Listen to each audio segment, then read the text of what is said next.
7 a game.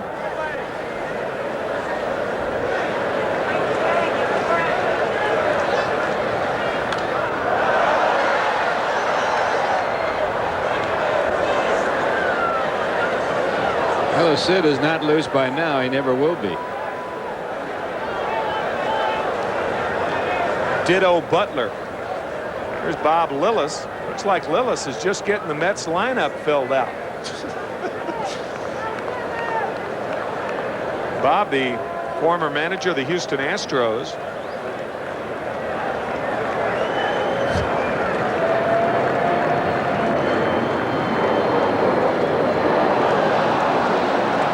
So Fernandez misses, and you talk about a quality at bat by Butler. That is the area that Fernandez has been, it just really looms out at you when you look at his numbers this year. He threw enough strikes, but he didn't get this one. It's very close, and the umpire behind home plate, Harry Wendelstedt, said it was too low.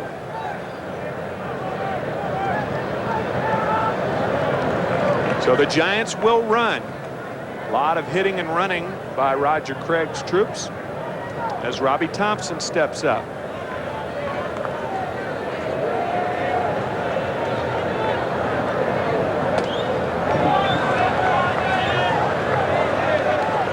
One and 0 to Robbie Thompson. Doc Edwards, former Major League catcher and manager of the Indians, will be giving signs to Mackey Sasser as far as pitch outs are concerned.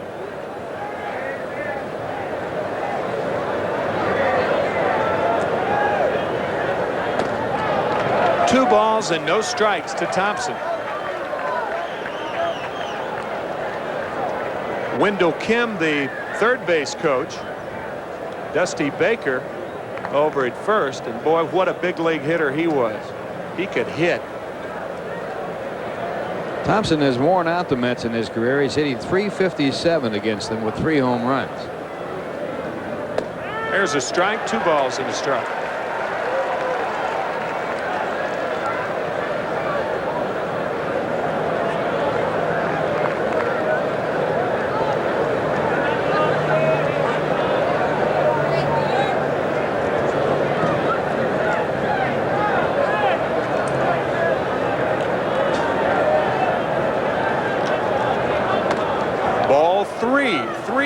To Thompson.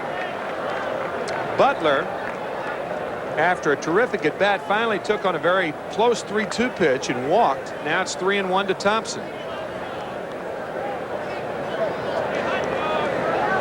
Mackey Sasser appears to have something in his eye, and that should elicit a meeting with Bob Sykes, assistant to Steve Garland.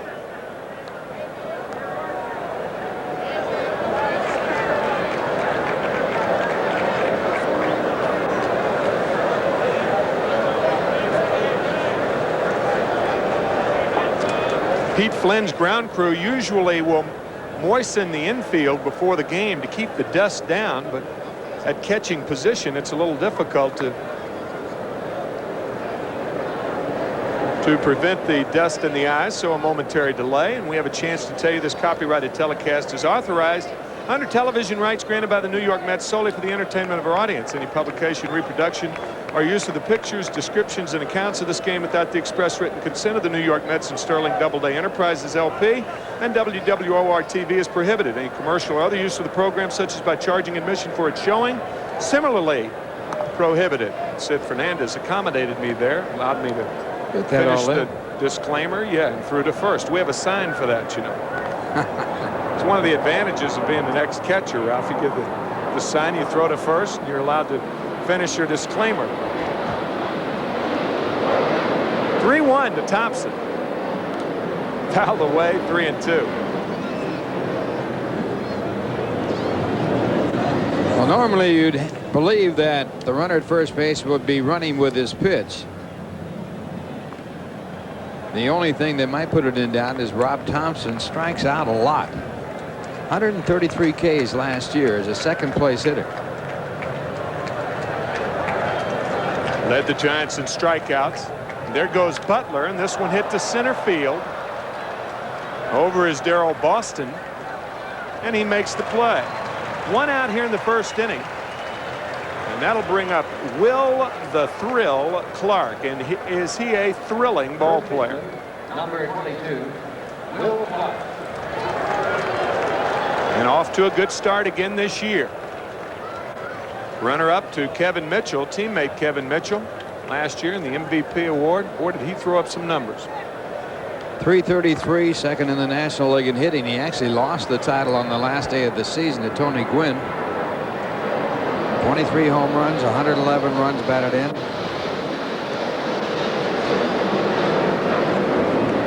There goes Butler. This one hit deep to right field. Strawberry is back at the track, and he makes the play. Boy, that ball took off like it was going to be out of here and just died.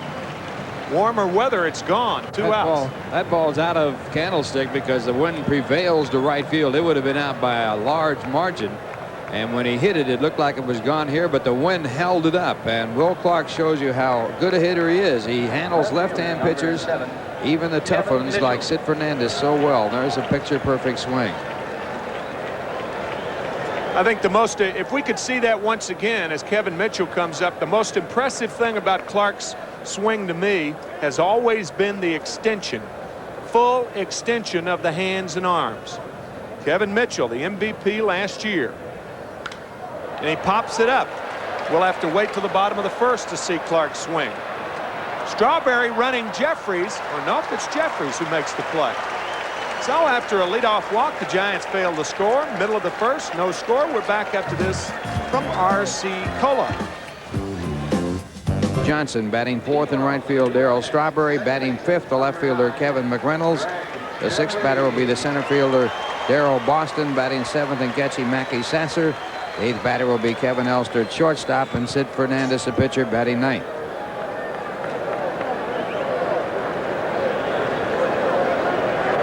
Defensively, Mitchell, Butler, Bass, Williams, Uribe, Thompson, Clark, and Gary Carter behind the plate, and Gregg Jefferies takes strike one.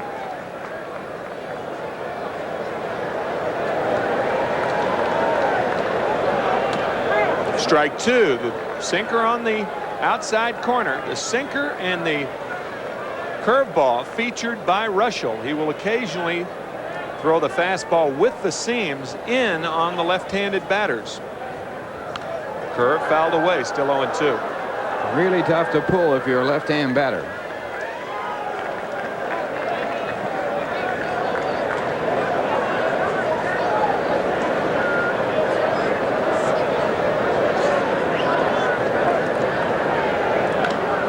Fouled away, still 0-2.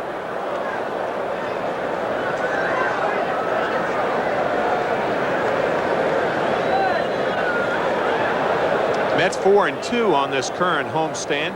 Really turned around when the balk was called on John Franco in the top of the 11th on Sunday. The Mets have won 3 in a row since then. Outside, a ball and 2 strikes. There's John next to his old buddy Frank Viola, who won again last night. 6-0 now. Ground ball, second base. That's what you were talking about, Ralph. He tried to pull it right to Robbie Thompson. One away. We were talking about Will Clark's swing. Try to analyze it. Boy, it is something of beauty right here. Well, watch how he goes against the front leg as it straighten out. The arms get straight out there, and there is the power that you generate with a swing like that. The top hand coming over and holding on to the bat and driving it on through the hitting zone.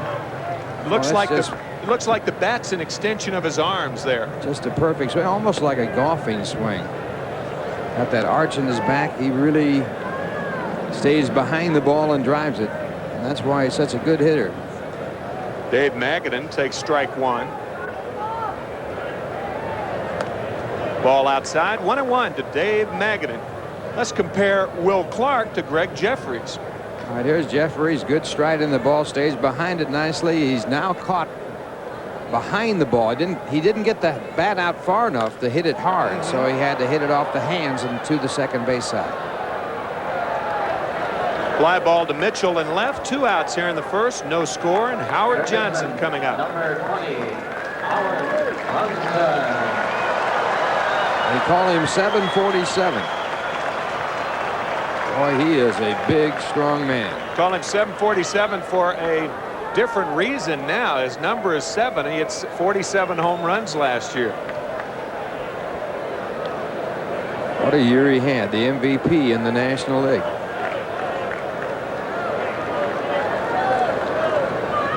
Howard Johnson. And the curve inside. What a game Hojo had last night. Highlighted by a single in the 7th inning, the steal of 2nd, the steal of 3rd, scoring on a short sacrifice fly. And he had this crowd in a frenzy. Wendell Kim, not only is he the 3rd base coach, but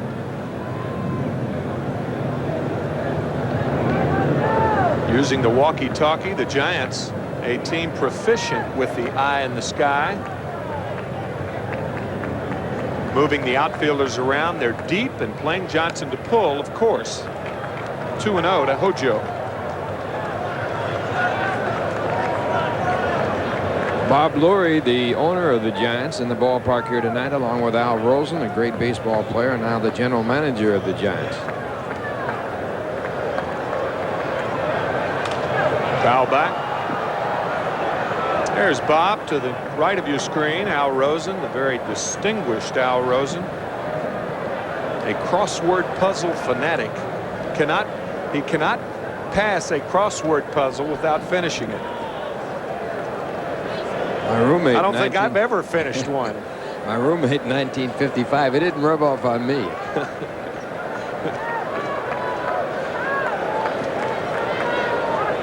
Way inside. So Reuschel brushing Hojo back. It's 3 balls and a strike to Howard. No score here in the bottom of the 1st. Al lost the batting title one year to Mickey Vernon when he didn't get a hit his last time up. He went 3 for 3 in his first 3 times up. He needed one more hit. Outside, Johnson on. First base runner for the Mets. Darryl Strawberry coming up. And when he came up that last at bat, the count went to 3-0. He didn't get a strike, and on the 4th pitch, which was out of the strike zone, he reached out and hit it anyway and grounded out. So he lost the batting title by just a fraction. So he knows how Will Clark felt last year when Tony Gwynn went 3 for 4 playing against the Giants. This is the type of pitcher that on the fastball away, Strawberry can hit a rocket the other way.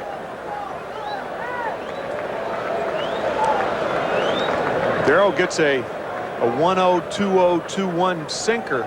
He can drive that ball out the other way. Reuschel, the type of pitcher that Darryl could hit well. He's got to keep the ball down to be effective. Strawberry, a low ball hitter.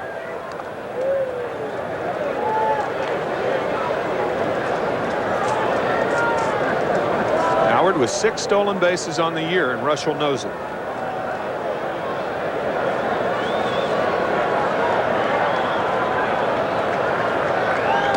Outside, and Carter dropped the ball, and Hojo once again with sparkling base running goes to 2nd. It'll be a pass ball on Gary Carter.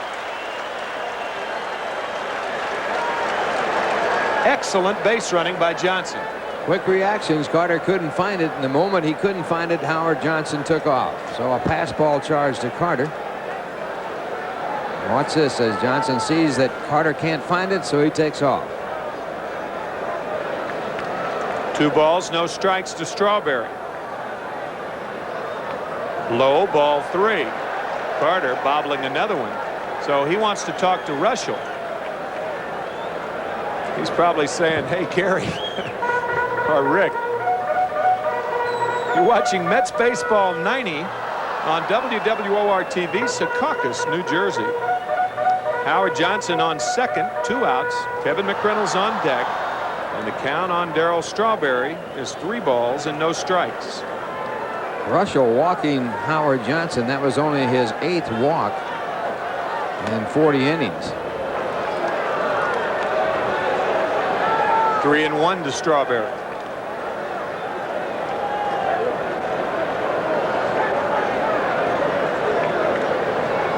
Change, hit to right field.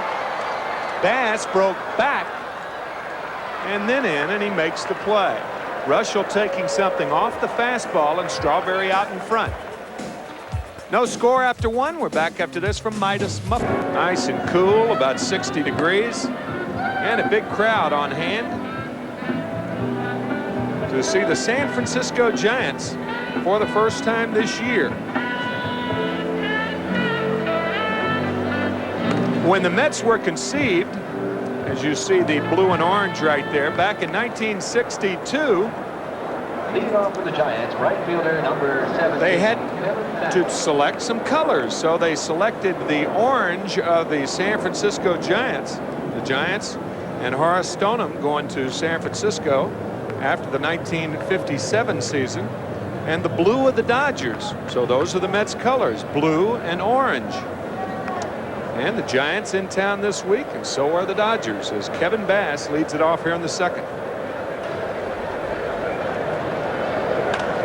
Check swing, foul away, 0-1 to Bass, who signed as a free agent, formerly with the Houston Astros, signed originally with the Milwaukee Brewers. Did you ever get your shoes from him? I did not see Kevin before the game, but I was naturally looking for my shoes. I think you're adios in the shoe department with him. I think I'm gonna have to break down and buy some more. Back in the 1986 playoffs, doing that playoffs, and I told Kevin that I heard he did a mean impression of Sammy Davis Jr., and he does. And I asked him to do it for ABC, and he said $200. And I said, no, we're not going to pay any money. We just want you to do it. He said, I like those shoes you have on. Curveball is high, 1-2. And I said, okay, that's a deal. You do Sammy Davis Jr., and I'll give you these shoes. So sure enough, he did it on Saturday, and I thought it was a big joke. I bring my shoes out, and I give him. He takes my shoes. I've never seen the shoes. Did they fit? Yeah, same size, 10.5 deep. He said, what size foot do you have? I said, 10.5 deep. 2-2 to Bass. You can wave bye-bye to those shoes. Oh, absolutely. Of course, you wouldn't want them now anyway. They're 5 years old. He does do a mean impression of Sammy Davis Jr., by the way. Foul back. Still 2-2 to Kevin.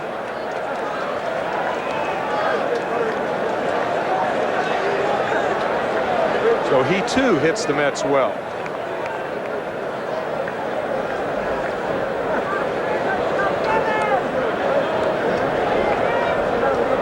Roger Craig told Al Rosen he needed a right fielder over the wintertime. The right fielders for the Giants hit .224 last year. So Al went out and signed Bass to a 3-year contract. Ground ball towards second. Jefferies throws out Bass. 1 out here in the second. No score. The batter, Matt Williams.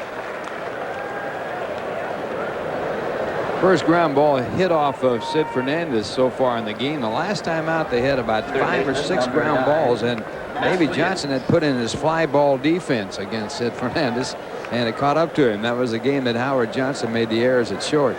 Made 3 errors at short after playing errorless ball in 30 games last year. Good looking young hitter right here, Matt Williams.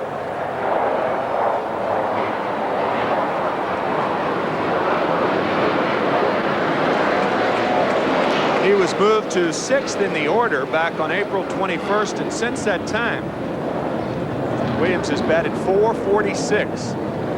You are going to hear a lot about this young man. Reminds you of Mike Schmidt when he was younger. He has outstanding power and a great defensive ball player. Fouls this one back, 0-2 to Matt. He led the major leagues with 20 extra base hits in the month of August. That tied Howard Johnson's June total for the highest monthly total in the National League for extra base hits in a month.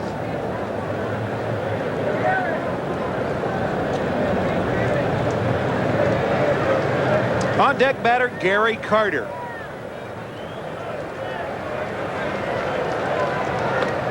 Upstairs, 1-2 to Williams.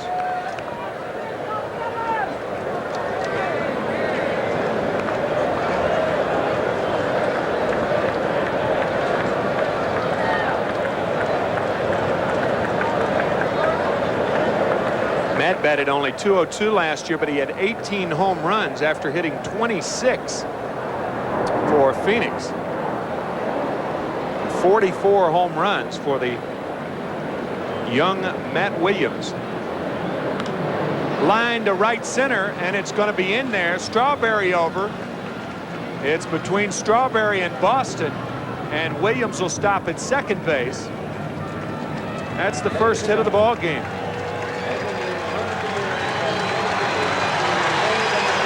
The reaction for Carter.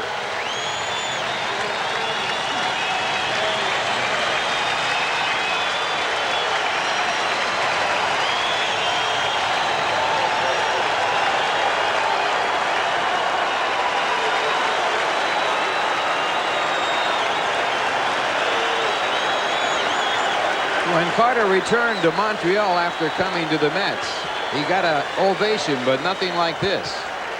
After his original ovation, he got nothing but boos while playing in Montreal. No, that won't happen here. One out, Williams at second. Popped up right field. Strawberry a long run, and he makes the play. Williams had tagged up. He'll stay at second. So Carter out as Strawberry made the play in foul territory. And that'll bring up Jose Uribe. Well, that's nice. That is really nice. In appreciation of Gary Carter's 5 years here at Shea, in the Mets media guide, it's the kid and the captain on the front page. Gary Carter and Keith Hernandez, who is nursing a bad left knee now with the Cleveland Indians. Both of them with some great years for the New York Mets, and the two men that helped put the Mets over the top to become the world's champions in 1986.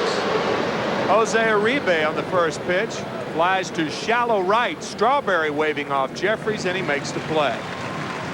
So the one-out double to no avail. Bottom of the second. No score. The Giants have really been struggling. They are 9-17 on the year. The Mets record 13-13. Kevin McReynolds the batter. And the curve from Rick Reuschel, strike one.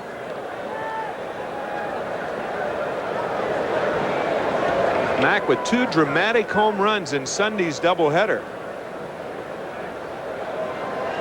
5 baseballs in one hand. He's not even close to the record. Johnny Bench 7, right? I think Jim Bibby did 8, but I'm not sure of that. But it's got to be 7 or 8. Jim Bibby, a big, tall pitcher, had tremendous hands. That's Atlee Hammaker. Only a left-handed pitcher could get away with that. He's juggling 2 balls. Now that is. Don't give up your day job either. Fly ball, right field, in is Bass. Like he had a tough time seeing that ball initially, but he makes the catch. One out here in the second, and Darryl Boston coming up. Center fielder, number 7, Darryl Boston.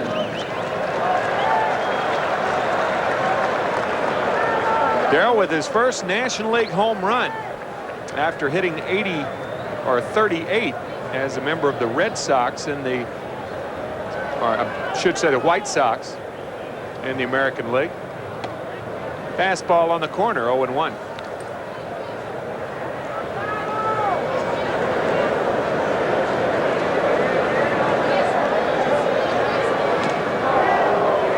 Change and a beauty. No balls, 2 strikes to Darryl Boston.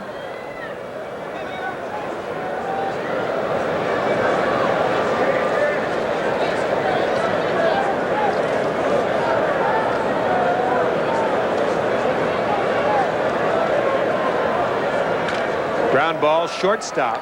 Uribe, 2 outs.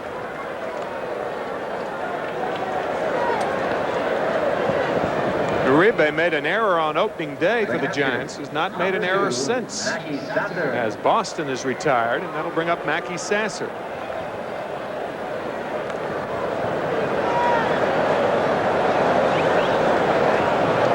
Sasser with a 3-run home run, his first extra base hit for the Mets in the second game of the doubleheader against Houston that tied the game at 3 in the 6th inning.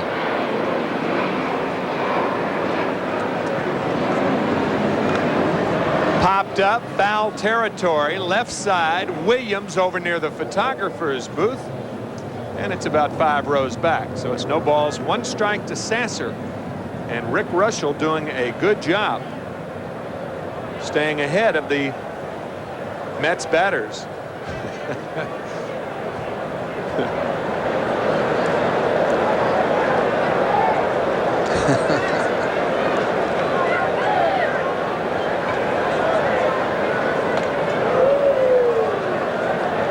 One and one to Sasser.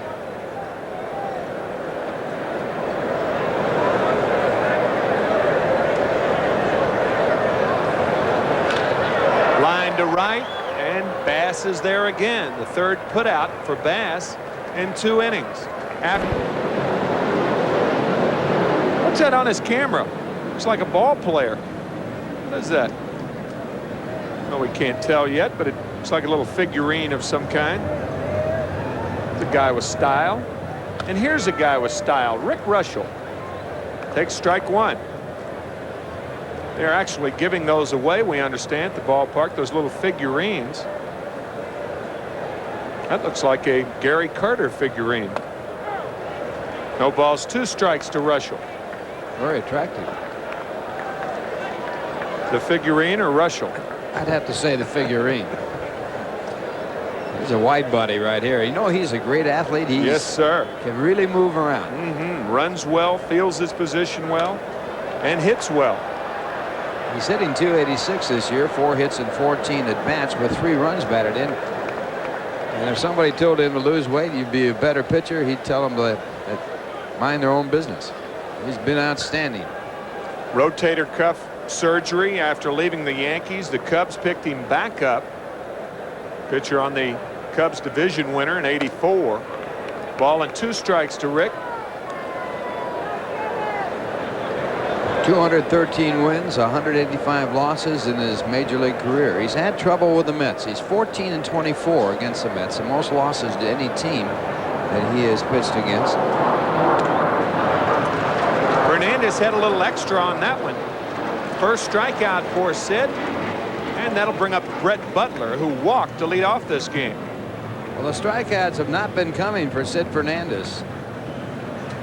He is way below his all-time average of strikeouts per game, which is very close to a little over 8.5. And he picks up his first strikeout in this game, pitching to his 9th batter.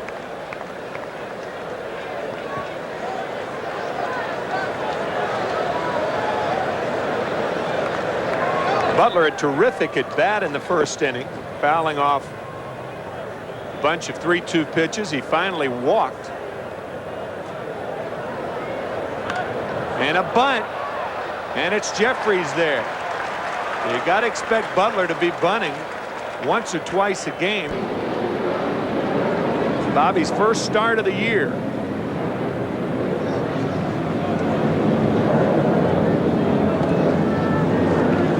High strike for strike 1. 0-1 to Robbie Thompson, who flied to center in the first inning.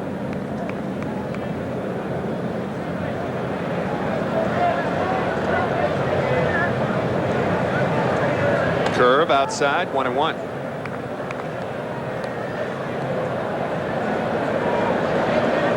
Hey, the All-Star ballots are out. All right, All-Star game being played July 10th at Wrigley Field in Chicago.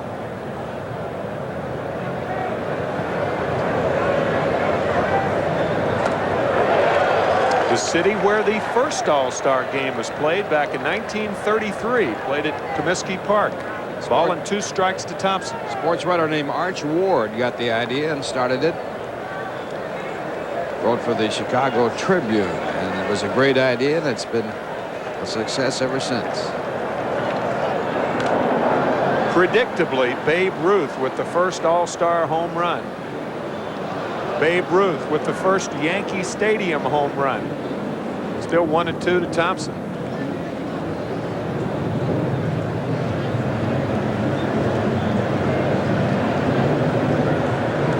simply an opportunist, that's all. Got to be there. He was there. Curve is low, 2-2 to Thompson. 714 home runs. I guess the greatest feat of the All-Star game was the next year when Carl Hubble struck out all those men in a row. They're all in the Hall of Fame. 5 in a row. That feat matched by Fernando Valenzuela in 1986. The All-Star game down in Houston. You'll have to wait. 87, I guess. No, 86. That's right. 86. 86, yeah. You'll have to wait to see if they were all in the Hall of Fame, though. Well, it's still a great feat. They were all All-Stars, so it doesn't matter whether they're in the Hall of Fame or not. I mean, that adds some luster to it, but they were all All-Stars. Still 2-2 to Thompson.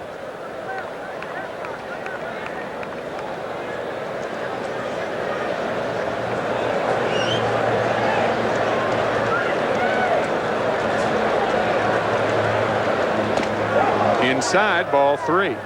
3-2 to Robbie Thompson. No score here in the 3rd inning. I think Charlie Gehringer is the one that broke up the strikeout streak of Carl Hubble, and Lefty Gomez, who just died about a year ago, said if Gehringer had struck out, he says, I could have been a part of that too because I was the next batter. Sharply, good play, Johnson. And he guns him out. Fine play by Howard Johnson. The ball hit by Robbie Thompson. Strike 1, 1-1. Well, you want to be a third baseman? This is what you have to put up with. This is in the regular speed. Look how sharply that ball was hit. Johnson goes to his knees to make the catch and then fires at the first base.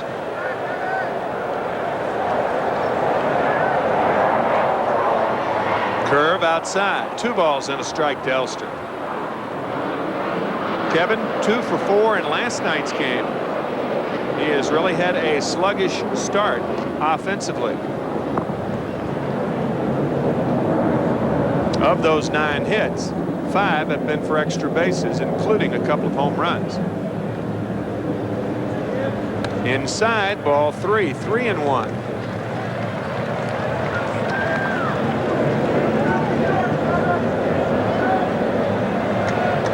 First time he hit in that second position in the batting order, he went 0 for 4. Yesterday, he went 2 for 4. Elster walks. That's the second walk of the ball game. Given up by Reuschel. So Elster at first base, nobody out, and we'll see what Sid Fernandez does. Now Will Clark is out to talk to Reuschel to tell him, all right, Rick, I'll charge. You see Roger Craig, Norm Sherry, the pitching coach. I'll charge. I'll try to get a 3-step jump on the bunt by Fernandez, or I'll take 1 step toward home, come back. You can throw to first. We'll see what strategy they use here. Fernandez, a good hitting pitcher, batting .273.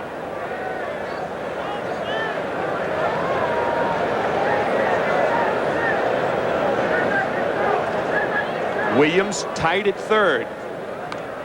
And this one fouled off, and Carter almost came up with it. No balls, 1 strike to Fernandez.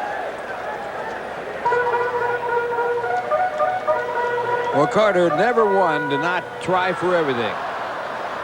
He is certainly aggressive, and he just can't get to this one as it's not bunted high enough in the air for him to get over underneath it. Gary now with 1,834 games under his belt. He is 5th. And games caught. Bob Boone now over 2,200. Can't catch Bob Boone. He just keeps catching. He's amazing.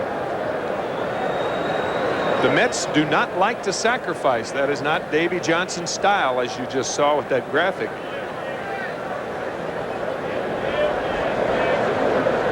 Clark and Carter conferring with Reuschel.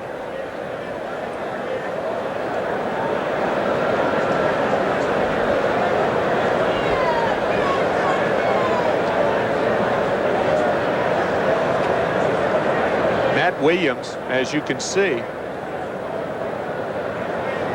Very close. It's going to be tough to get a bunt down the third baseline. So now Reuschel through to first base. A lot of times Clark will tell Reuschel, throw to first base, and then on the second one, count 1001, 1002. Give me a chance to break. And here he comes, and this one's bunted, and it's a good one. Reuschel will go to first base with Thompson covering. So the sacrifice successful, and Elster at second base with one away. Real good job by Sid Fernandez bunting this ball. It's a high fastball, and that's a tough pitch to bunt. And he puts it down there with great ability. You can almost see him catch the ball with the bat. That's an effective way to bunt. Try to catch the ball with the bat, and that way you take a little off the fastball, and that kind of deadens the ball. And a good play by Carter. Gregg Jefferies grounded to second, his first at bat. Good play by Gary Carter. Carter, one of the best receivers that has ever played this game, and he gets over, shifting in front of the ball, makes a good move on it. Looks like he's moving pretty well. He had that knee operation, and that really slowed him up last year for the Mets. A ball and a strike to Gregg Jefferies.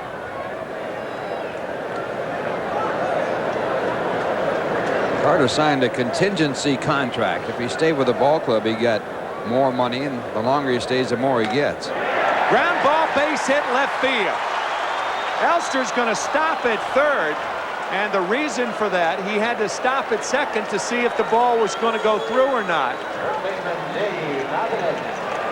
With 2 outs, he tries to score.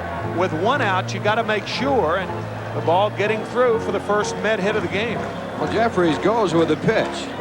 First time up, he tried to pull the ball and ground it out to the second baseman, and he hits it sharply to left. And as Tim pointed out, Elster had to wait to see whether it was going through the infield.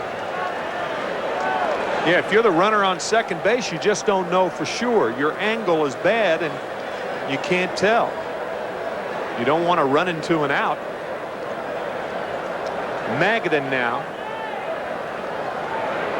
He flied to left in the first inning. The Mets with their best scoring opportunity here. First and third, 1 out, and Magaden a contact hitter. Mets getting their first hit of the game when Jefferies singled to left field.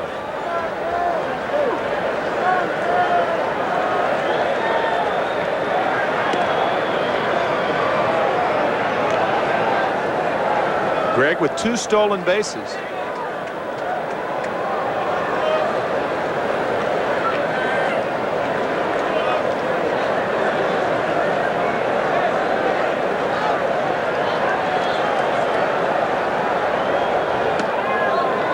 Strike 1 to Magaden, 0-1. No score here in the third. The Mets have won 3 in a row, trying to make it 4. Gary Carter looking over to Roger Craig to see what Roger wants to do. He and Don Zimmer pitch out more than any other of the other managers in the National League.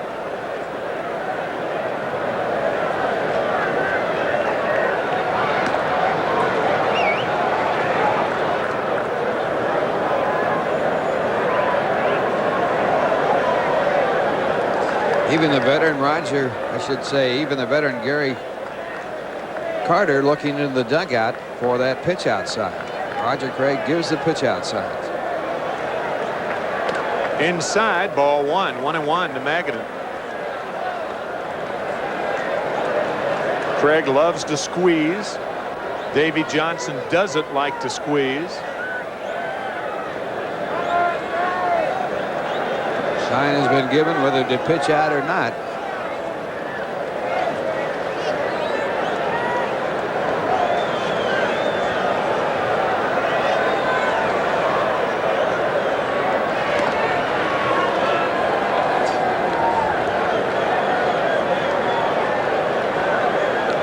Sort of like whether or not you should get hit when you got 14 in the blackjack game. So you go over that next card. Here you pitch out. Got a good pitcher to pitch out with because he has great control. Takes a little off the fastball. 2 balls and a strike. Now this is an ideal hit and run situation. All of the elements are there. A ground ball pitcher. We'll see what Bud Harrelson delivers to Magaden and Jefferies. Ground ball pitcher, speed at first, a contact hitter. But keep in mind, Craig will pitch out at any time. Elster at third, Jefferies at first, 1 out.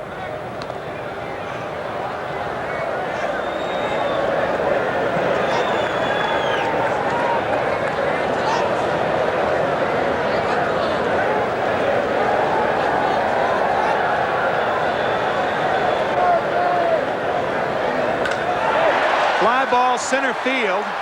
Deep as Butler. He makes the play, but Elster's going to walk home. And Magaden drives in his second run of the game, make that his 6th run of the year, and the Mets lead 1-0. Third baseman, number 20, Howard Johnson. Well, Magaden, good contact here in the 2-1 pitch, as you saw right there.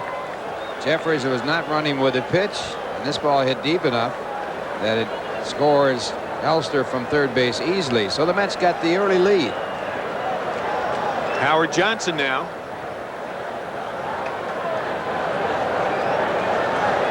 Pitch out. It's a ball and no strikes to Hojo.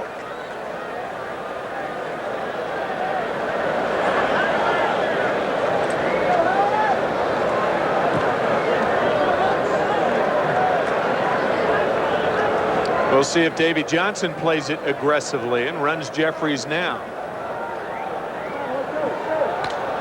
He did fake the break. This one lifted into shallow center. Butler on, and he makes the play. Some indecision. And on the mound for the Mets, Sid Fernandez. He has given up 1 hit, a double by Matt Williams, while striking out 1 and walking 1.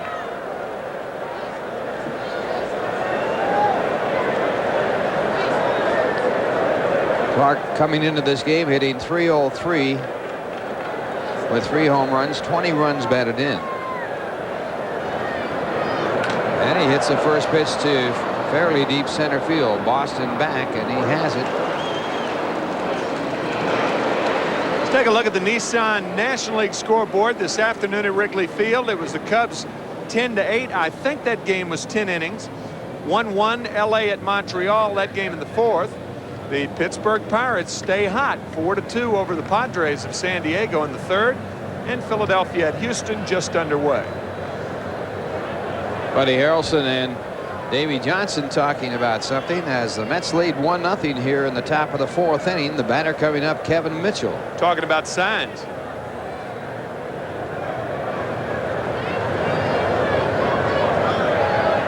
Mitchell takes the first pitch for ball 1. Mitchell popped to second base his first time up. Davey's talking about going to the year and then to the cap. They're going over the signs again. And Mitchell goes after the fastball and fouls it back into the stands.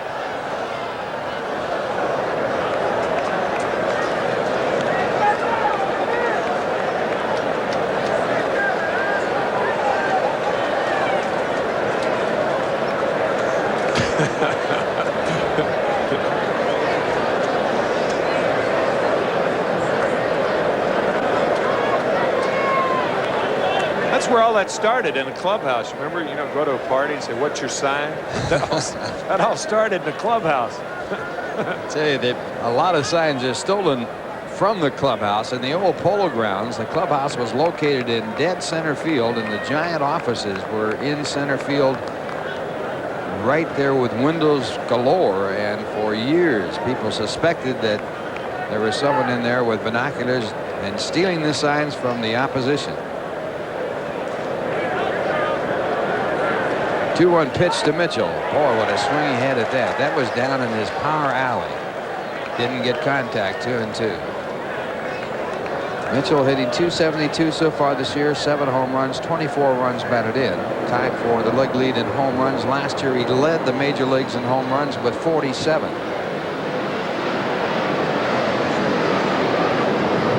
An MVP year. Batted .291. He led the major leagues in all 5 of the major power categories.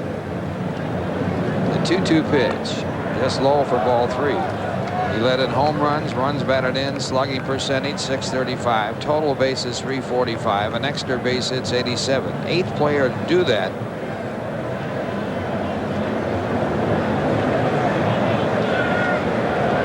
And of course, he was the MVP. 3-2 the count. And this one is gone. Forget it. Goodbye. Tie ball game.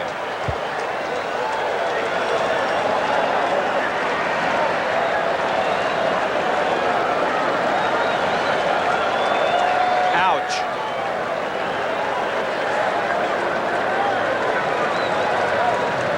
Oh. This 3-2 fastball was scalded by Mitchell. Oh, I mean, he hit it a ton. His best year for home runs in the minor leagues, 14 for the Tidewater Mets. 14. He had 47 last year, and he has half that number this year, half of 14. He has 7. Tremendous home run, and it's tied at 1. And the batter is Kevin Bass. Bass grounded out his first time up. That is the 4th home run given up by Sid Fernandez, and if you cut that one up into singles, you'd be set for the month.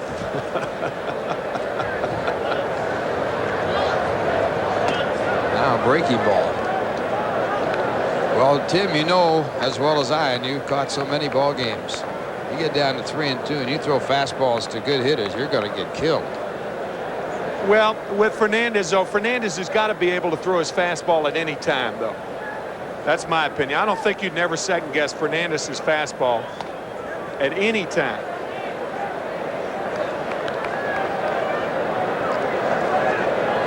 If he pops that ball up, we're not talking about that. You could talk about it, but well, you can. Wouldn't have the result that it had. Right. Oh, he smoked it. There's no question about it.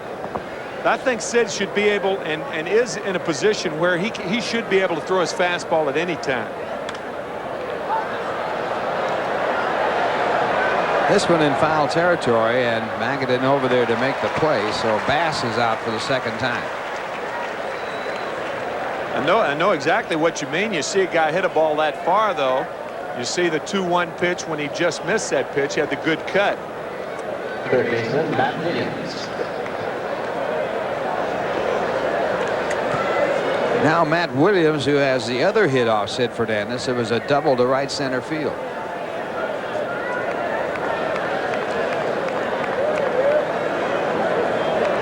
Matt Williams started the season with the Giants last year and got off to such a poor start. He was 0 for 14. They sent him to the minor leagues. He just tore up the Pacific Coast League and then came back up with the Giants. I'll tell you, I'm ultra sensitive about pitch selection after somebody hits it. I am, because I had a lot of managers second guess me on pitches, and I guarantee you, if you catch for any length of time in the big leagues and you hear people talk about pitches after the pitch happened, after the effect, I used to tell managers, I told Red Shaney's one day, hey, you want to call the pitches? Call the pitches. But if you're going to give me the responsibility to call the pitches, don't say what you should have done. If you think I should do it, you call the pitch. There are a couple of good stories about that. We'll try and work them in. There's a good off-speed pitch. I don't think there are any good stories about No. it. I'll tell you one thing. The second guessing of pitches after the fact, I hated it. But one time Mickey Mantle was getting all over Whitey Ford about his pitch selection. So Whitey said to him, he says, hey, you call all the pitches in center field. I'll take the signs from you. Here's the 2-strike pitch. And strike 3. We'll get back to that story because it's a pretty good one. That ends the inning. The home Presented with his award by Mr. James V. Gemus, Vice President for MetLife. In addition, MetLife will donate $1,000 to the Make-A-Wish Foundation of Nassau County in Frank's name.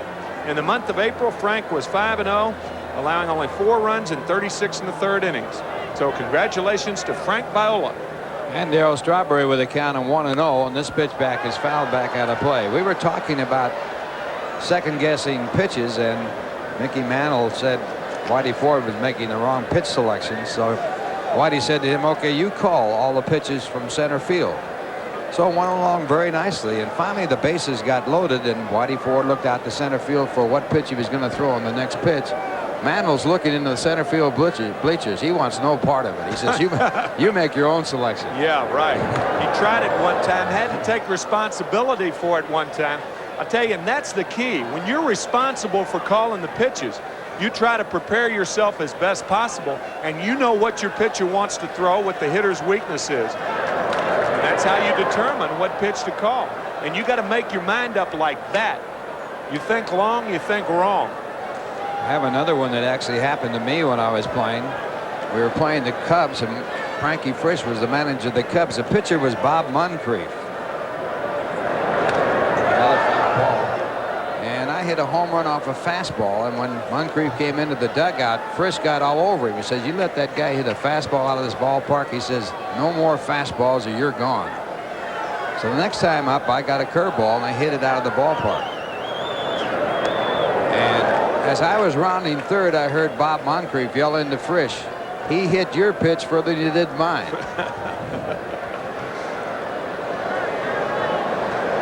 Here's the 2-2 pitch to Strawberry. Reuschel, the pitcher, hard ground ball off of Will Clark and bouncing to the outfield grass, and Strawberry is on. Well, that's that in-between each-up hop. It may be an error, but only if you've tried to catch balls like this, and do you really know how difficult it is to catch. It's scored a base hit, and I think rightly so. This ball just eats Clark up. It hits him on the right wrist, and it is being scored a base hit. I think that's a good decision to give Strawberry a hit on that ball. Tough chance, there's no doubt about it. Second hit for the Mets, and they now have a runner at first with no one out, with Kevin McReynolds the batter. And Reuschel's first pitch hit hard and backhanded by Williams. He loses control of the ball to lose a chance for the double play, but he does pick it up in time to force Strawberry at second. How he caught this ball, I don't know. Watch as he gives with the in-between hop. Catches it behind him, loses the handle, but he does nail the lead runner, Darryl Strawberry. But it was indeed a double play ball as far as the speed of the ball was concerned.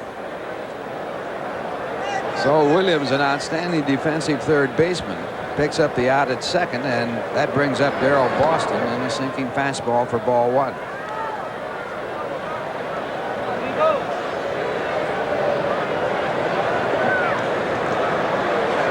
That's another misconception that a lot of managers have. They think that only fastballs are hit far. A lot of breaking balls go just as far. And a ground ball to second, a bad hop. Uribe can't find the handle, and all hands are safe.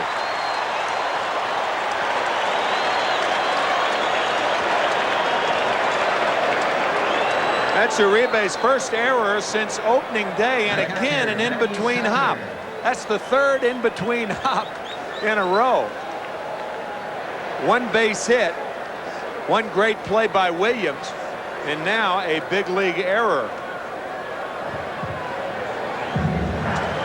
So what should have been a double play is a situation that the Mets have first and second with runners there, and the batter coming up is Mackey Sasser. He hits a ball to shallow center field. Coming hard is the center fielder Butler, and he makes the catch. Nissan American League scoreboard over in the junior circuit, 5-0. Oakland over New York. That's the final. The Yankees have scored 3 runs in 5 games against the Athletics. 3-0 Chicago over Toronto in the 4th. 5-1 Cleveland over Minnesota. That game in the 2nd. No score Detroit at Milwaukee. Kansas City at Texas just getting underway. Boston at Seattle. Baltimore at California later on.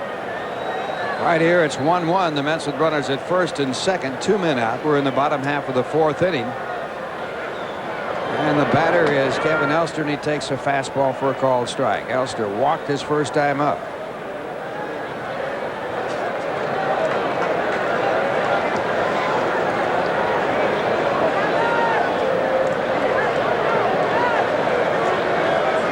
"25 of the Mets' 32 home runs have been hit here at Shea Stadium this year." And Elster tries to go to right field and fouls off an inside fastball for strike 2.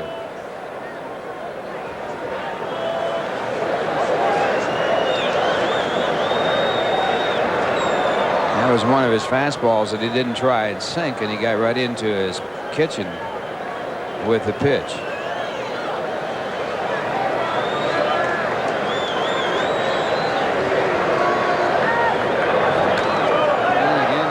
And again it's fouled off. He got away with that one. That was a mistake. That 0-2 pitch tailing right back into the sweet part of the plate.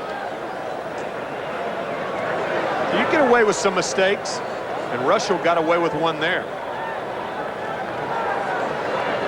Sid Fernandez, the on-deck batter. Reuschel last year 17-8 with 2 wins over the Mets against no losses. And he strikes him out. So Elster ends the inning with a strikeout. 1 hit, no runs, 1 error, and 2 men left on base. And the score at the end of 4. The Giants won, the Mets won. And here's a word from manufacturers Hanover.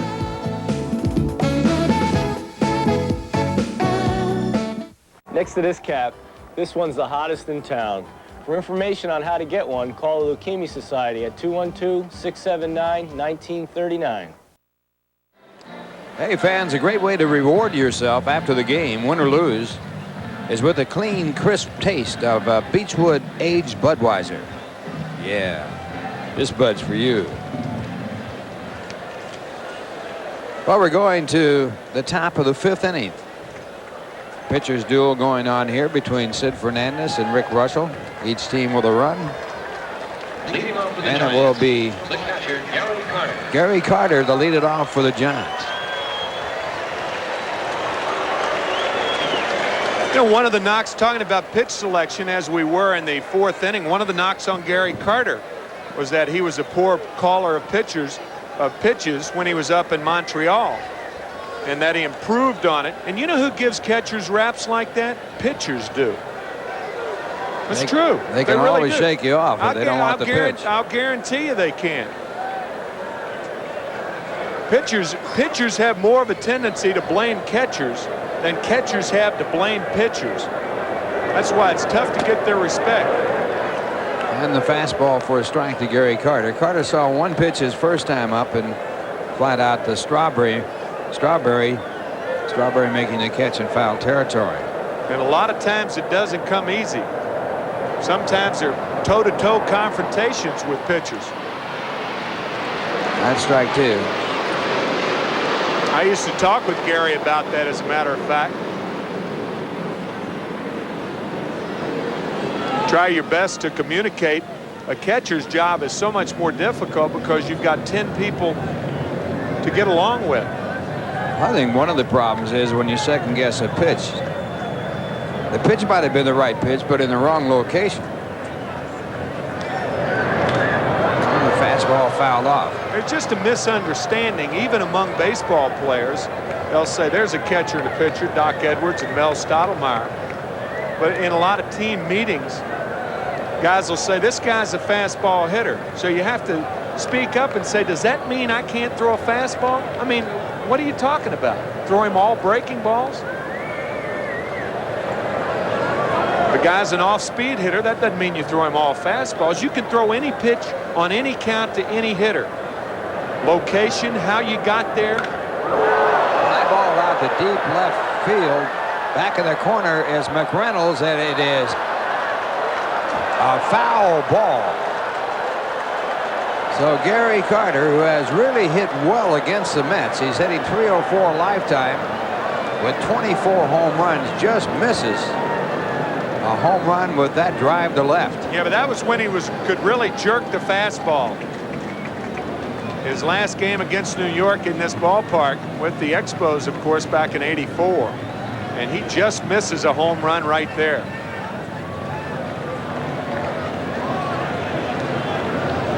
Wouldn't that have been something if he homers against the Mets' return? He's had 1 home run this year. He had 2 last year for the Mets.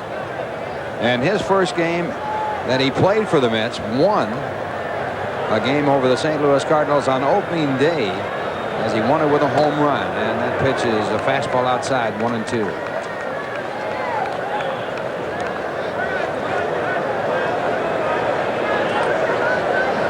305 career home runs in Gary Carter's illustrious career. All starting in Montreal, then here with the Mets some glory years, and now with San Francisco. Again, the fastball 2-2.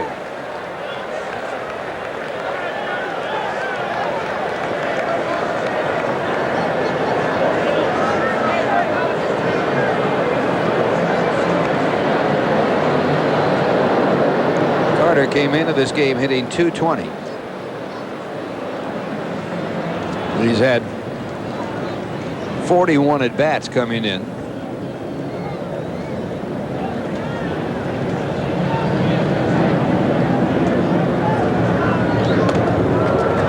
That fills it out. Full count to Carter. You're watching Mets baseball 90 on WWOR-TV, Secaucus, New Jersey. 1-1 game. Top of the 5th inning, no one out. Sid Fernandez to Gary Carter. Walked it.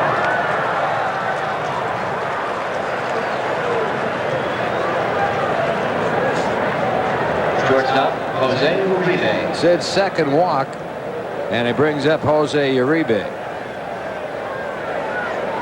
His other walk to Butler on a 3-2 pitch in the first inning. Uribe flied out to right field his first time up.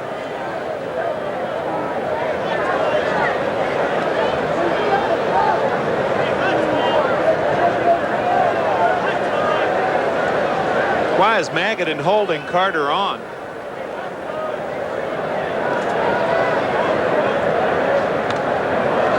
And the pitch is fouled away. A fastball fouled off. He's sort of not holding him on, but still holding him on. He's kind of staying a couple of steps away from the bag, but really doesn't do any good. You got to play way. behind him in this situation. I mean, that's clear cut to me. The only way you'd hold him on in a situation like this, if you're worried about Uribe bunting.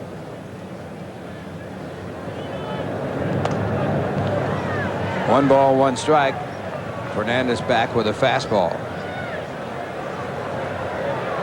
If Carter does run here, it'll be part of a hit and run situation. And in a situation like that, it doesn't matter whether you hold him on or not. Because the jump's not important. It's not imperative that you get a good jump. Gary can't run well at all. And a good curveball by Fernandez. Uribe totally fooled by it. So 1-2. So if that's the reason you're holding him on, and that, in my opinion, is the only reason you should hold him on, with the count 1-2, then the bunt's out. But now Magaden's still holding him on at first. It's a manager's decision. I just don't think he should be holding him on in this situation. Uribe hits the ball to right field. Yeah.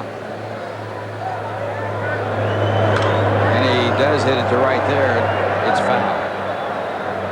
Got to get as much defensive room as you can when you got a batter who hits that way. He is not a power hitter. On the last game of the season, he finally got a 2-base hit, ending a streak of 140 at-bats with no extra base hits. The longest streak in the majors last year with no extra base hits. Went on a weightlifting program this winter with Mackie Shilstone, who works with Will Clark.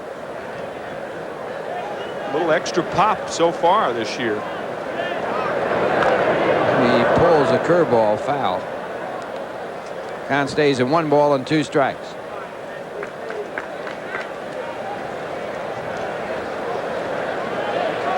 Jose Uribe came to the majors as Jose Gonzalez and then changed his name. He said there are too many Gonzaleses in the major leagues. They won't know who did it when it's done.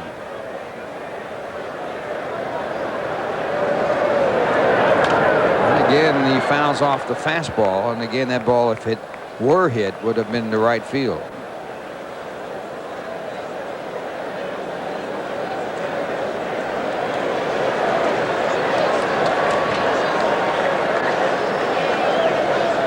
Sid Fernandez with a record of 1-3 going for the Mets. Sid Fernandez and Scott Geralds had the best winning percentage in the National League last year. And a high fastball, 2-2.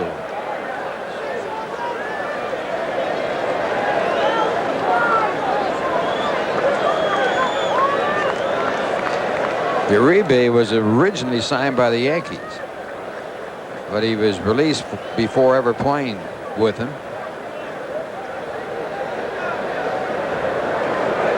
The 2-2 pitch, and it's into center field. Boston coming up. He has an easy play.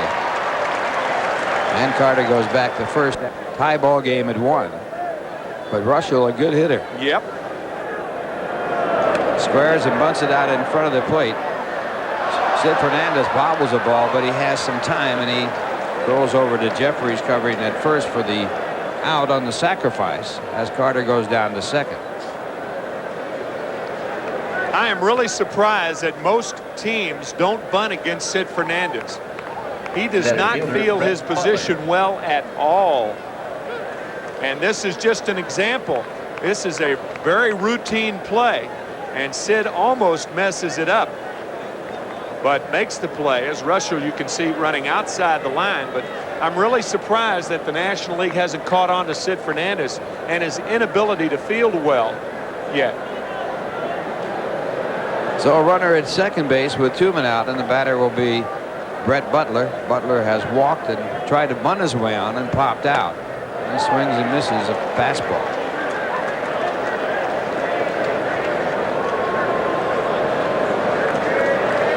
And look where Boston is. Boston is playing Butler properly. See how shallow he is? McReynolds a little too deep and left.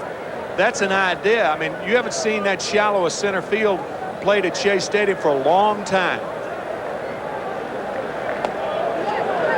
And the breaking ball for a ball, 1 ball and 1 strike. You'll get burned playing a shallow center field occasionally. Boy, in the process, you'll take away so many of those flare hits.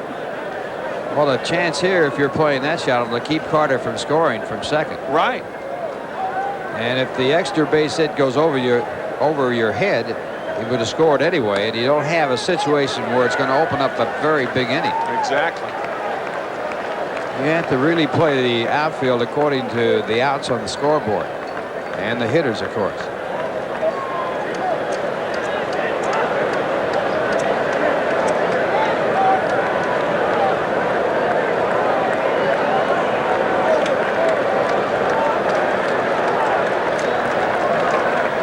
One and 2 the count.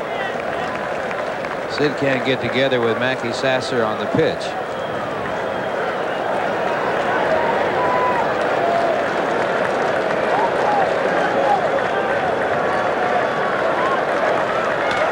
And it's Sid down to Johnson. A good play there. Throw across to Magaden for the out that retires the side. So the walk to Carter doesn't hurt the New York Mets. To Uribe, and as that play comes about, here is Tim McCarver. 1 away here in the 5th inning. A 1-1 ball game. Second baseman, Gregg Jefferies. Fernandez out on 1 pitch, and Gregg Jefferies, who is 1 for 2, is the batter. The Mets with only 2 hits. The Giants with only 2 hits. The Mets scored their run in the 3rd inning when Elster walked, was sacrificed to second. After a hit by Jefferies sent Elster to third, he scored on a sacrifice fly by Magaden. The Giants got their run in rapid fashion, answering in the 4th inning. Kevin Mitchell's 7th home run of the year. 2 balls and no strikes to Gregg Jefferies.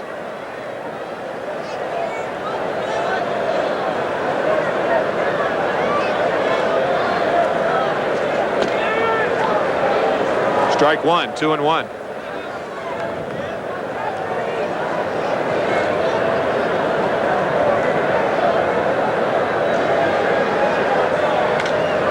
Center field, and easy for Butler. 2 outs here in the 5th inning. That'll bring up Dave Magaden.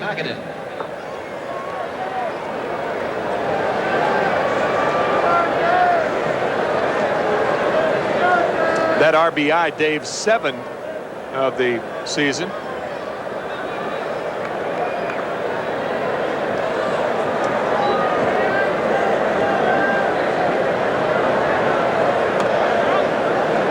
Reuschel lost his last outing against the Montreal Expos. Tim Raines hit his only home run of the year in the first inning, and he lost to Montreal. That was his first May loss in 8 victories over the last 2 years. He was the pitcher of the month in May last year. 6-0 in May. 17-8 for the year. It's 1-1 to Dave Magaden.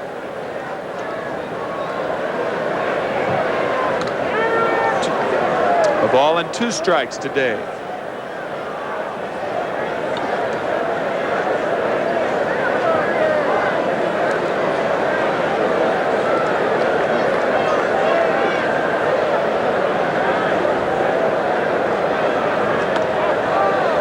Two and 2 to Magaden.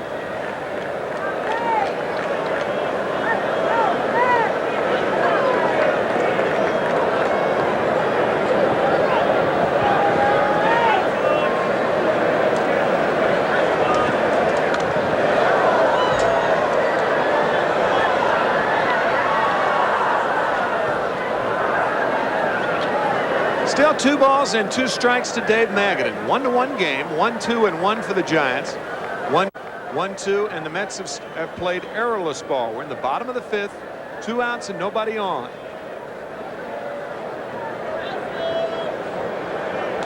Outside, 3-2 to Dave Magaden.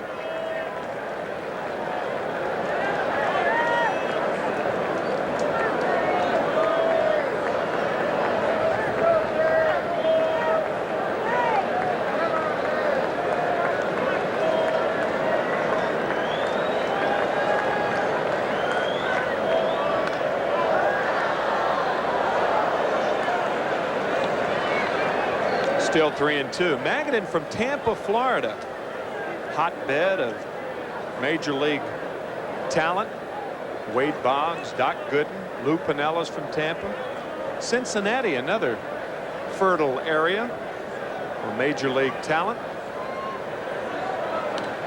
Outside corner, so Magaden down on strikes. That's strikeout number 2 for Reuschel. As the Mets go in quiet fashion here in the 5th. We understand.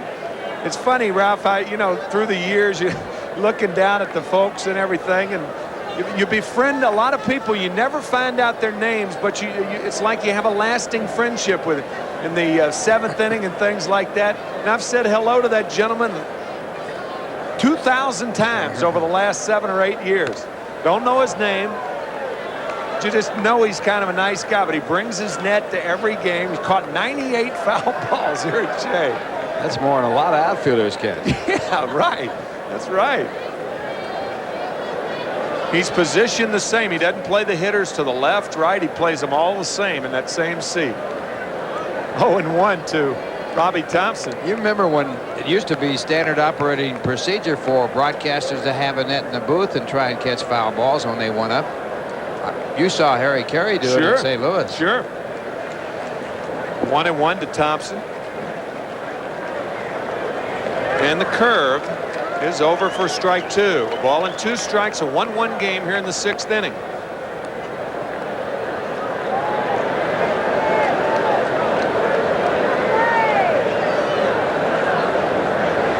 I tell you, Sid Fernandez is the right guy to come to the ballpark with a net, because he throws so many foul balls. And there's one. Again, a lot of foul balls back the other way. He's disappointed now. Yeah.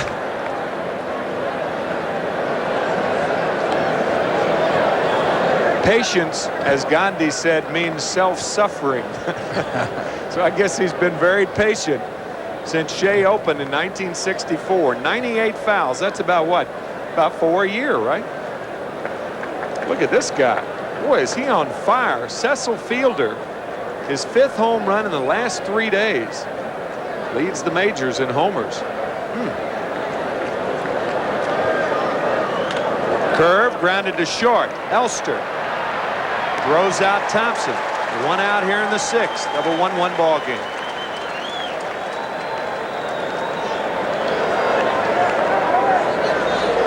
Door blade to the left. Oh, there's the foul. America! Oh, well, that country, America! Oh, okay. head to the side like cough. Hey!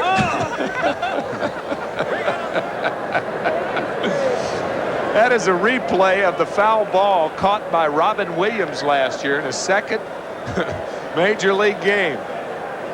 Can you imagine Will Clark taking strike one on the curve?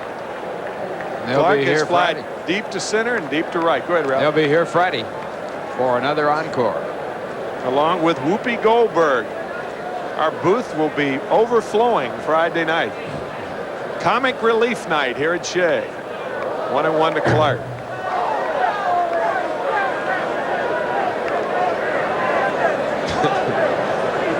Brilliant comedic minds.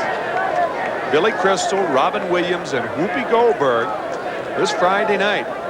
We go on the air at 7:30, and they should be in about the third or fourth inning. A lot of fun. Good fastball there on the corner to Clark. 1-2. 1-1 game here in the sixth. Fernandez against Reuschel.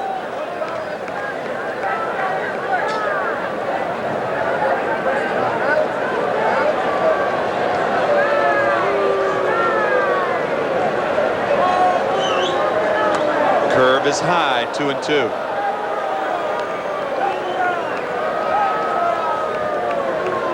Well, there is the line score on Sid, as he has given up just 2 hits in 5 1/3 innings. He has thrown a lot of pitches. That's his style. Little looper to left, and it could fall. No, sir. McReynolds on a sparkling diving catch. 2 outs.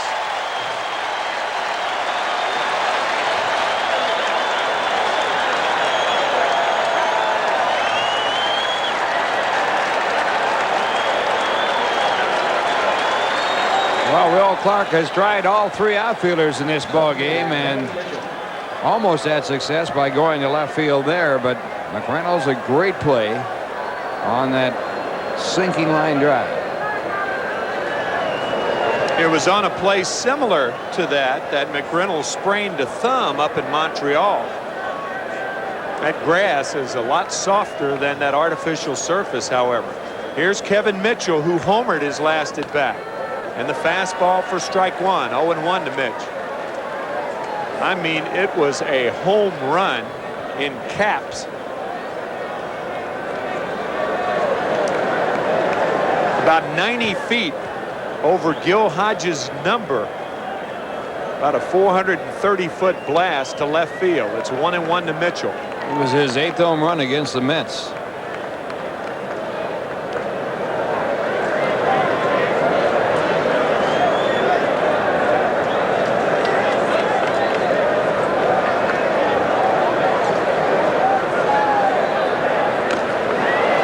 Back.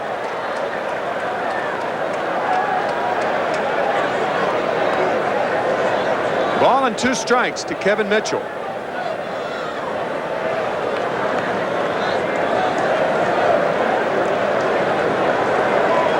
Traded to San Diego in the Kevin McReynolds deal after the 1986 season. Then on to San Francisco. And he hits this one to right center. It's also hit well, middle of the warning track, and it bounces over the fence for a ground rule double. So Mitchell with his second hit. The Giants with 3 hits, 2 doubles and a home run. Kevin Bass now is grounded to second and popped to Magaden in foul territory. He's 0 for 2. Ball 1 to Bass.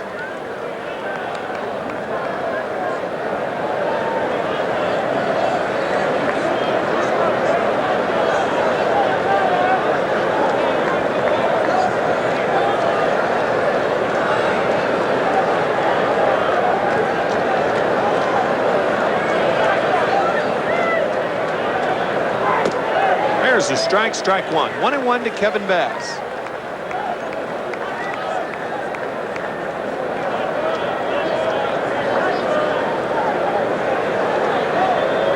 Wendell Kim, the third base coach, telling Mitchell to extend his lead at second base. So he'll have a good chance to score if Bass gets a hit.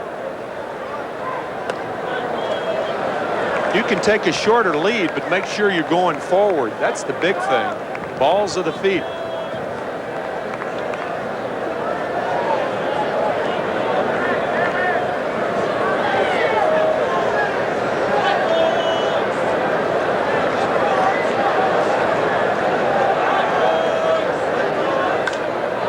Up right side, Jefferies running off Magaden, and it's Jefferies who makes the play. Fun at the old ball yard, and the curve to Strawberry is a strike. Darrell with an infield hit in the 4th inning. He's 1 for 2. The other hit, a single by Gregg Jefferies. High and outside, 1-1 to Strawberry.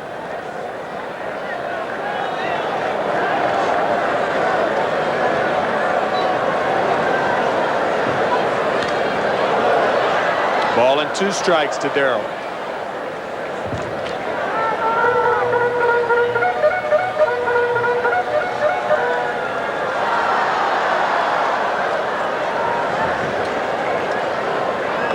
The curve gets him.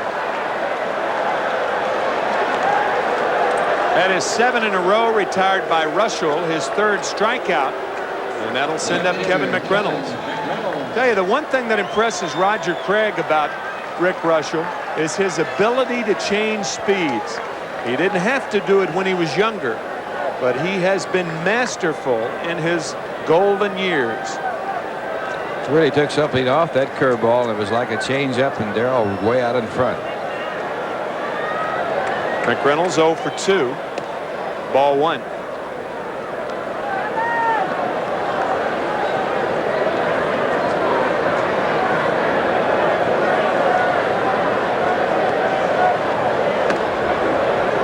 Ball 2 to McReynolds. 2-0 to Kevin. 1-1 game here in the 6th inning.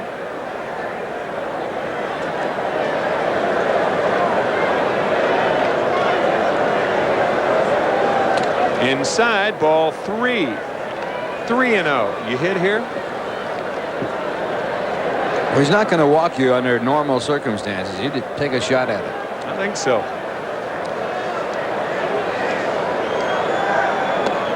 Well, it's low. We'll never know.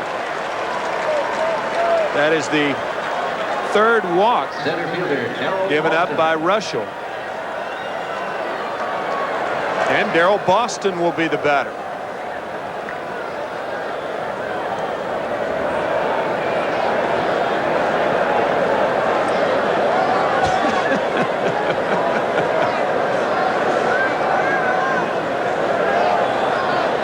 They also serve who only sit and wait. I imagine he's got a scouting report on what players are more apt to hit the ball back there. He didn't have that net in catching position when McReynolds was up there. Curve is low to Boston.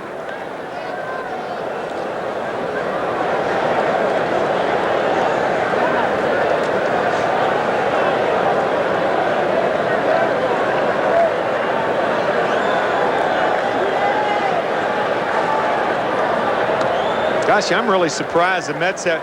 I mean, you know, there was talk about Gary Carter's arm for the last 2 years, and the Mets haven't attempted to steal. It's had Jefferies at first base. Howard Johnson was over there. He had to go to second on a pass ball. It's 2-0 to Boston.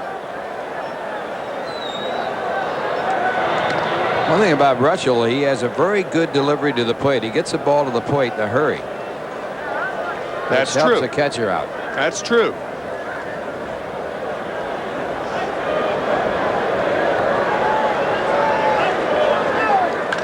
Line by the diving Williams, base hit. McReynolds, I think, will go to 3rd and hold. Mitchell got to that ball rapidly. McReynolds had home on his mind, but that ball just died in left field. That again, the difference in grass and the artificial surface. On the rug, McReynolds tries to score. Boston takes that outside fastball and drills it right by the 3rd baseman Mitchell hustling over there, picking it up in foul territory, makes a good barehanded pickup. McReynolds has to hold at third. Mackey Sasser will be walked intentionally. There's Mack stopping at third. Nothing Buddy Harrelson could do.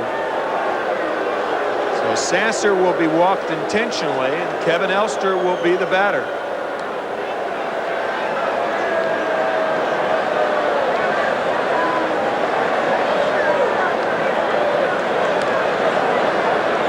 Biggest problem that Elster has had, we've talked about it before, Ralph, he has just not been aggressive all year.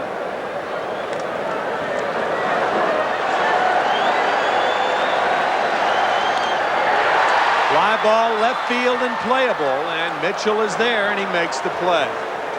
The Mets threat.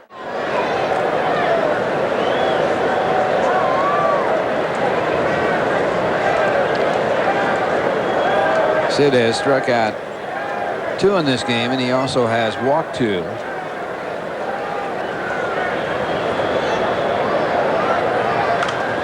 And a fastball fouled away, strike 2. Fernandez was the best pitcher in the National League coming into this game, holding the opposing batters to the lowest average. Opposing batters have hit 174 against him coming into this game, and so far he's given up just 3 hits in pitching through 6 innings.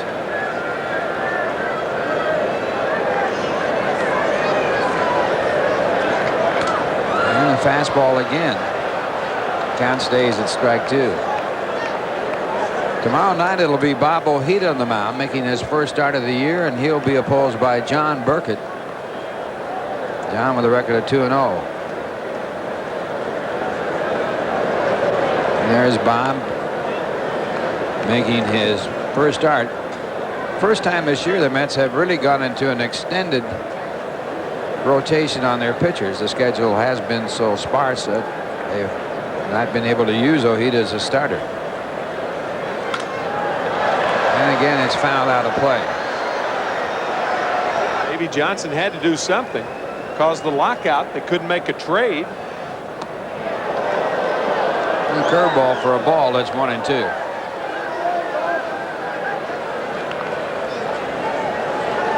Mark Thurmond in the bullpen for San Francisco.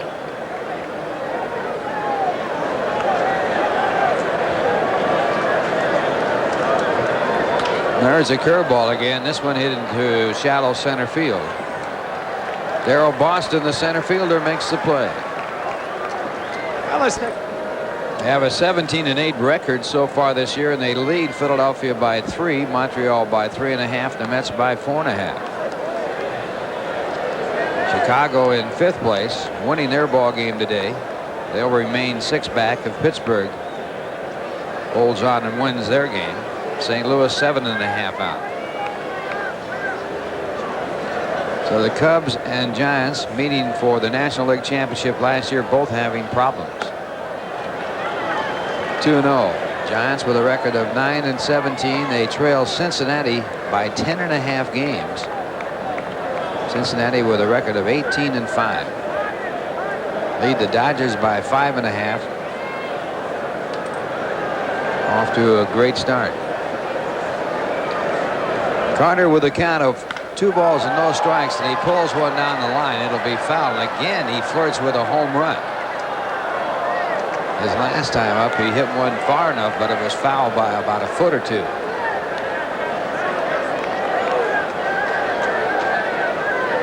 Don't you think he would love to hit a home run against the Mets in his first appearance back?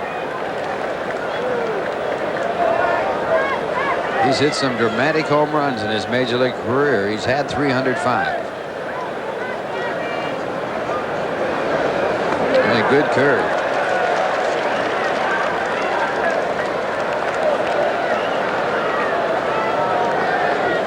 Remember how long it took him to get his 300th home run?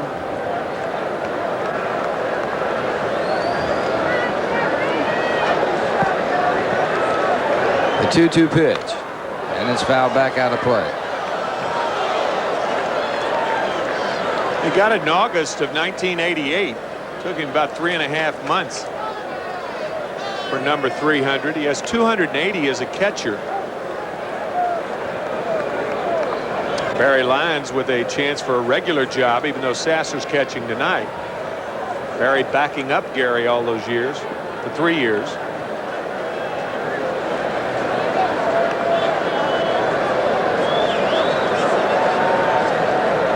Took him 59 days to go from 299 to 300. And this ball hit hard and a base hit to left field.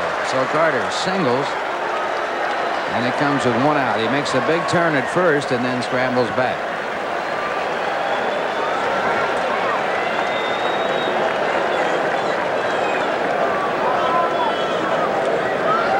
Fourth hit given up by Sid Fernandez. And the batter coming up is Jose Uribe. Shortstop, Jose Uribe.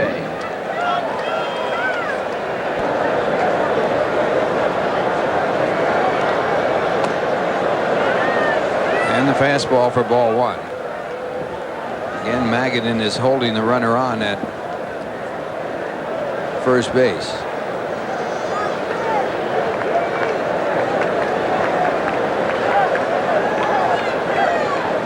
Time is being called. They may have a pinch runner for Gary Carter.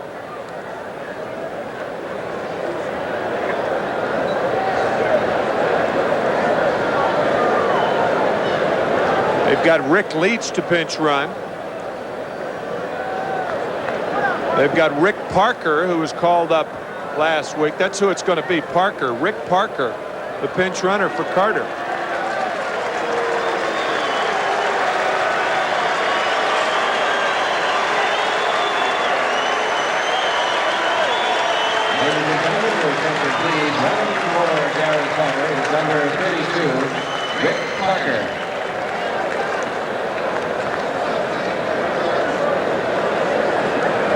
So Carter out of the ball game with a 1-for-2 night. He walked back in the 5th inning.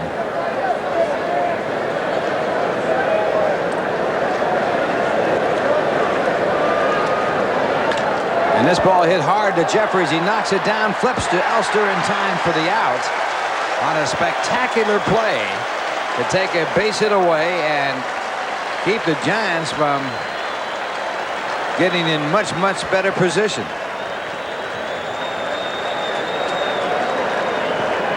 It's a fine play by Jefferies, who dives for the ball, and I think he dives too far. The ball ends up hitting the heel of the glove, and he scrambles to shuffle it off to Kevin Elster. Nice play by Gregg Jefferies to get Parker. And now with 2 men out, Reuschel is going to bat. They had action going in the bullpen in case they wanted to go to a pinch hitter. And Reuschel takes for ball 1. Reuschel has struck out and sacrificed in his 2 batting appearances.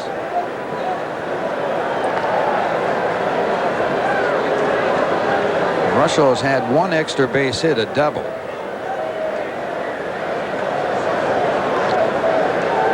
And Uribe running with a pitch, but the ball is swung on and fouled back out of play.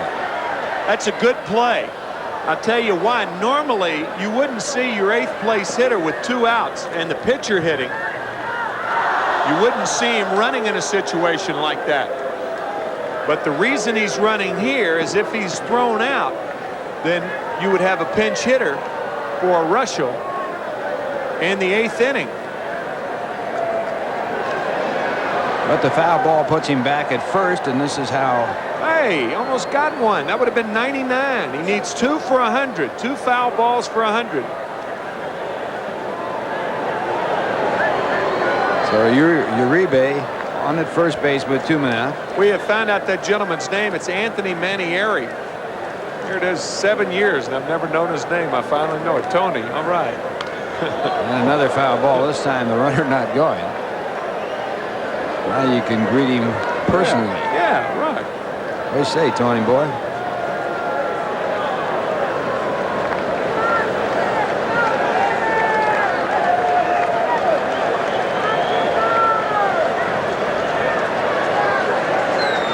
Uribe is short lead at first. And Reuschel swings and misses, so that will end the inning. A base hit. 1 man left at first. Former San Francisco Giants player. He came to the Mets from Tidewater, where he was the MVP of the International League last year. And he fouls off a fastball.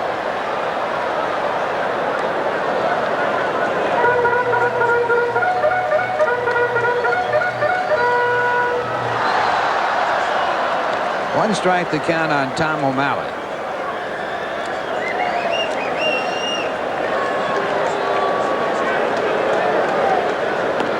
And the off-speed pitch, the change-up for ball. 4 ball. It's 1 ball and 1 strike.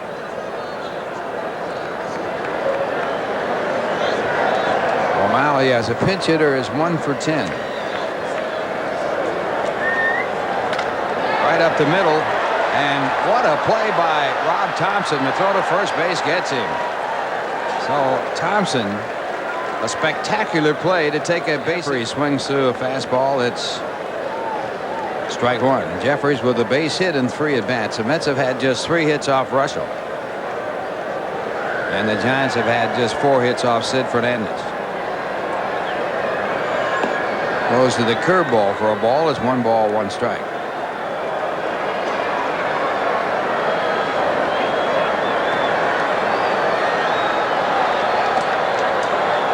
Two and 1.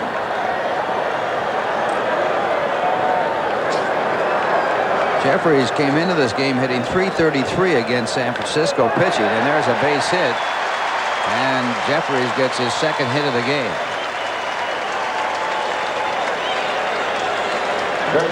The only run for the Mets as the game is tied at 1. Good hit and run situation. You got a fresh catcher in there in Terry Kennedy. A lot of times they enter the game, they're not loose. It's tough to loosen up if you're a guy like Kennedy, so we'll see if Davey Johnson puts Jefferies in motion. And this pitch taken low, and Magaden thinks it was too low, but it's called a strike by home plate umpire Harry Windelstedt. I think Windelstedt was blocked out by Kennedy when he came up trying to catch that ball that was down.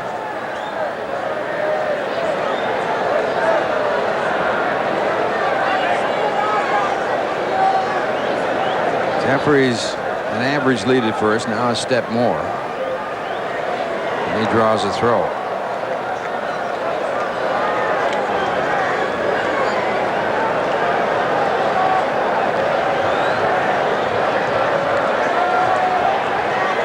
Magaden brought a 5-game hitting streak into this game, was 6 for 12 over the 5 games. There goes Jefferies, a pitch out. Kennedy's throw is a bad throw, and Jefferies is safe.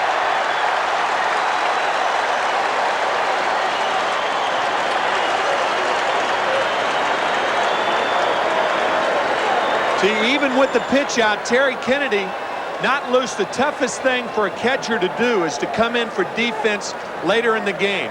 That's the toughest position because you really have no chance to warm up. Kennedy wasn't loose, and he one-hops it to second base.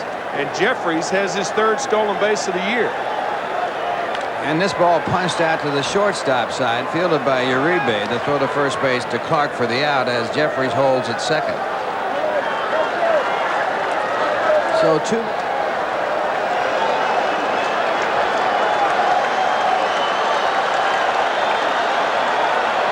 And the first pitch to Johnson is one of those around the strike zone, out of the strike zone pitches. That's the way Reuschel will work here.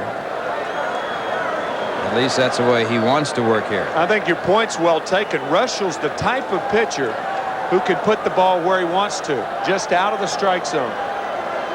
Try to get Johnson to go for a bad ball.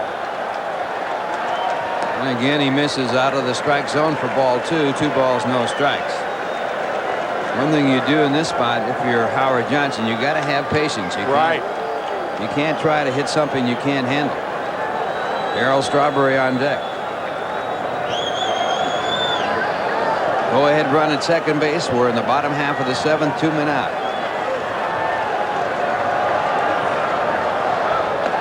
And again, it's right on the border, and that one called a strike. And Johnson doesn't like that call by Harry Windelstedt. Another ball tailing back over the inside corner. You never see Johnson complain about pitches. Rarely, if ever. 2-1 the count.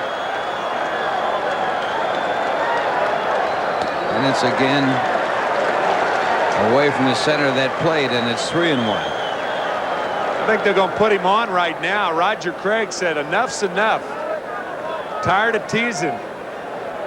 He wants to go to a fresh count on Darryl Strawberry with runners at first and second. They're walking Johnson intentionally. Well, see, the one reason I think Strawberry has a tendency to swing at balls out of the strike zone more than Johnson does.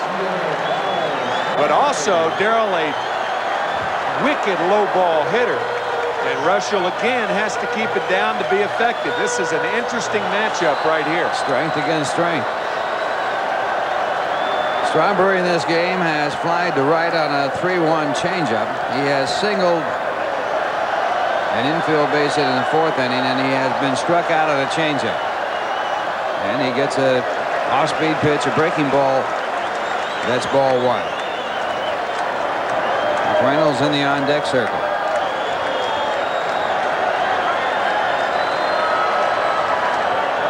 And again, he misses with that fastball out of the strike zone. Ball two. 2 balls, no strikes.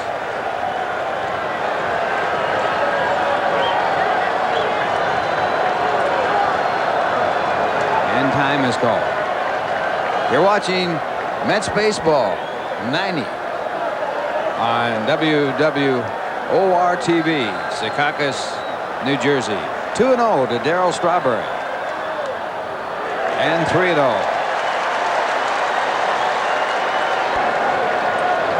The 3-0 pitch is ball 4, and Strawberry walks, and that loads up the bases.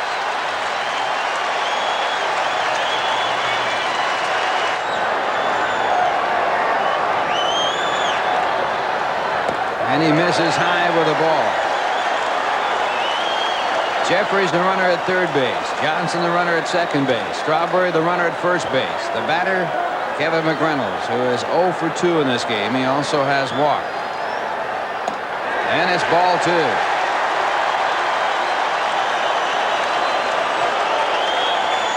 Well, what a hitter's situation this is. Reuschel's got to throw the fastball.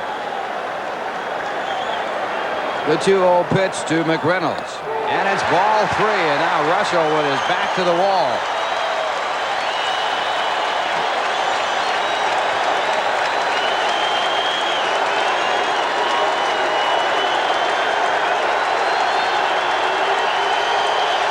The 3-0 pitch right in there for a called strike, and it's 3-1. McReynolds taking all the way there. Now he's got to be hitting.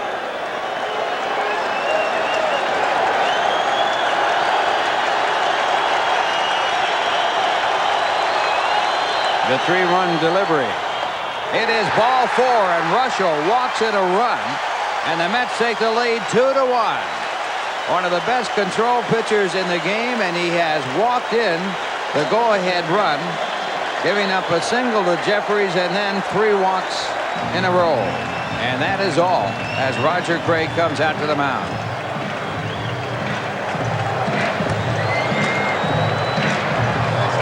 That's Darryl Boston last night, but he's not going to be facing a right-handed pitcher tonight. That was against Houston, his first National League homer.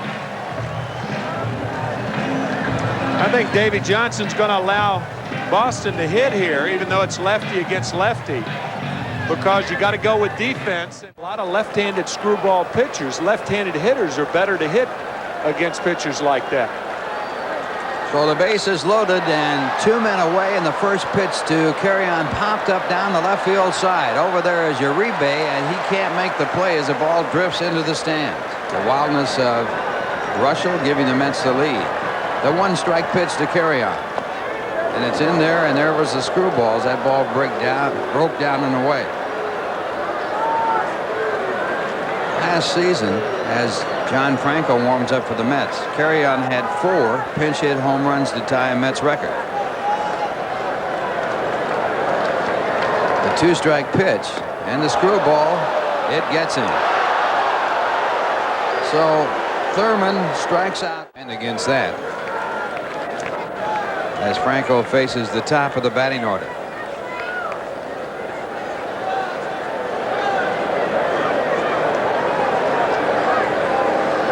And his first pitch, a fastball for a called strike. Paid crowd here tonight, 28,228. Total in the house, 28,898. Fine ball game. And this one topped out to the first base side. Butler, who started his career with Atlanta, and fastball high for a ball, 1-2.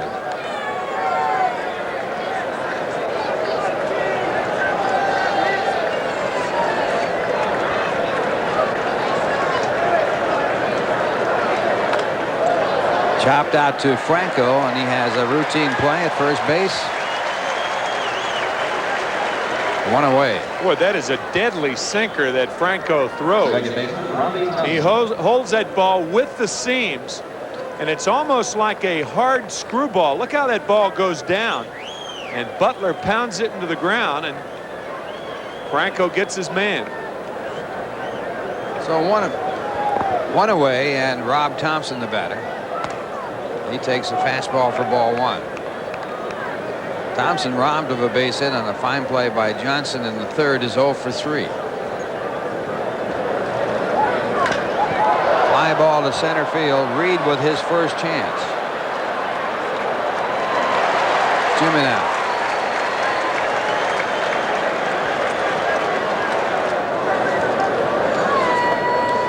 And that first pitch, a ball. Clark hitting .295. 3 home runs, 20 runs batted in.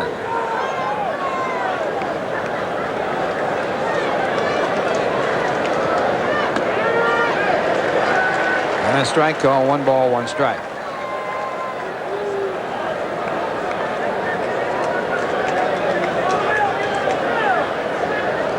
Kevin Mitchell on deck. He has accounted for the only run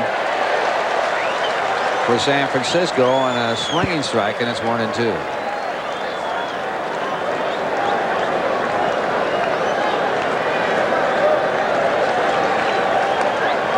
Two and two.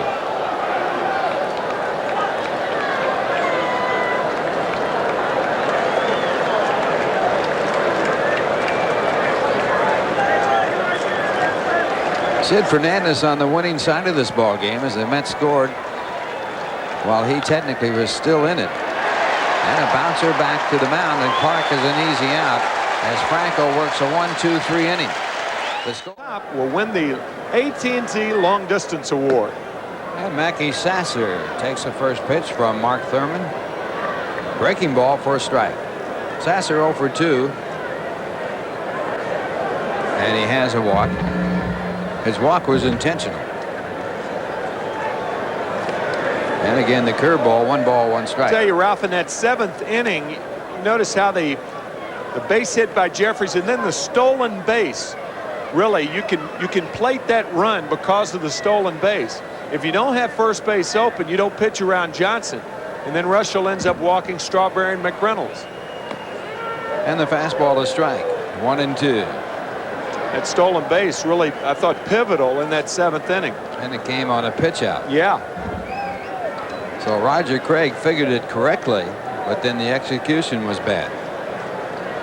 The 1-2 pitch. And Sasser goes after it. He's struck out. So Thurmond has struck out the 2 batters he has faced since coming in this ball game. He came in with the bases loaded and struck out Mark Carrion, who he also has struck out and flied to left. And this fastball pulled foul.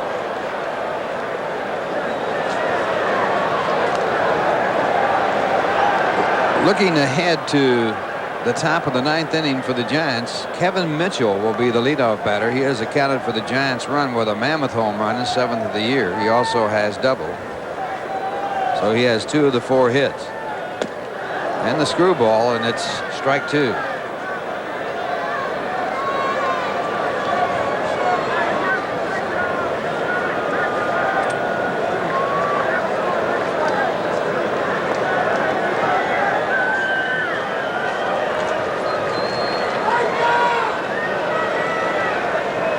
The 2-strike pitch. And it's a breaking ball in the dirt. 1 ball, 2 strikes. Mets in 1-run ball games. They have won 4 and lost 3. The Giants have not won one this year, while losing 5. A ball called, 2-2. You win 1-run ball games when your bullpen's effective, and that's probably one reason that the Giants have not won a game. 0-5 this year. They have not had an effective bullpen. Of course, the tragic thing that's happened to Steve Bedrosian, as you see John Franco, and that's one of the reasons the Mets are over 500 in 1-run games. Cody Bedrosian, 2.5 years old, contracting leukemia. And Steve Bedrosian, their stopper, been ineffective so far. The call of the pitch. He's been up 5 times without a base hit.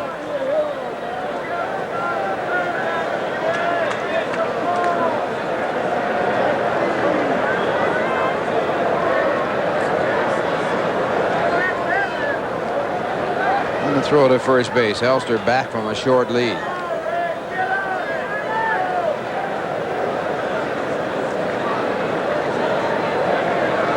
Pittsburgh defeated San Diego 10-2, so the Mets, if they win, remain 4.5 games back. Again over to first.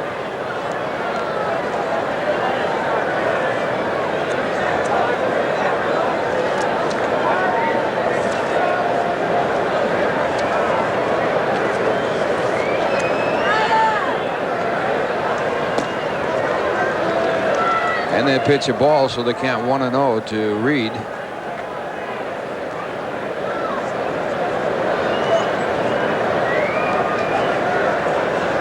Elster, the runner at first base. He has 1 stolen base this year in 1 attempt.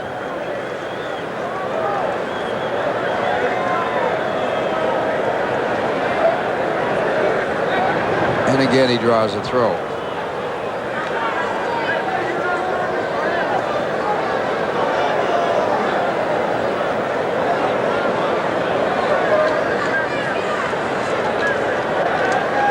Jackson going in the bullpen for San Francisco.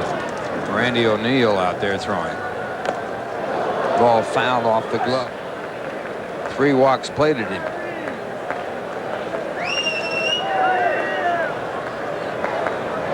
Once more to first.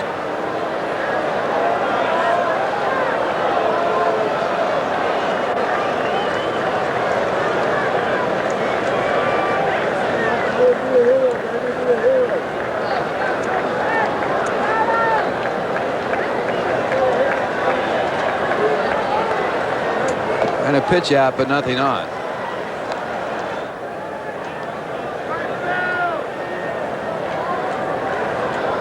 And again the first.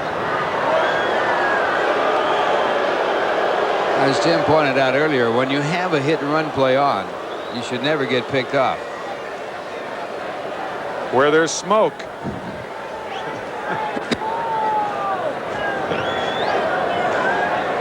Got a little chilly here, as you can see. And the pitch is out of the strike zone again, so it's 3 balls and 1 strike. Davey Johnson likes to run on the 3-1 count.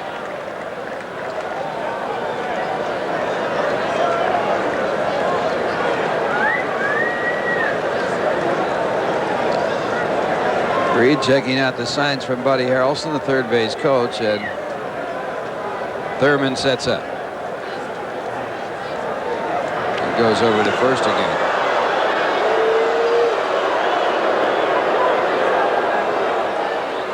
Giants are in dire straits. They need a victory. Last place. 10.5 games behind Cincinnati. No play on, and the ball is fouled off, so it goes to 3-2.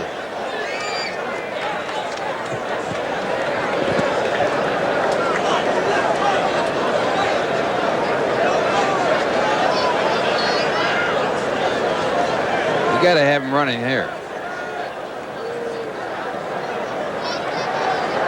I would sure think so. Mets would love to have another run with Kevin Mitchell leading off the top of the 9th inning. 1-run ball game.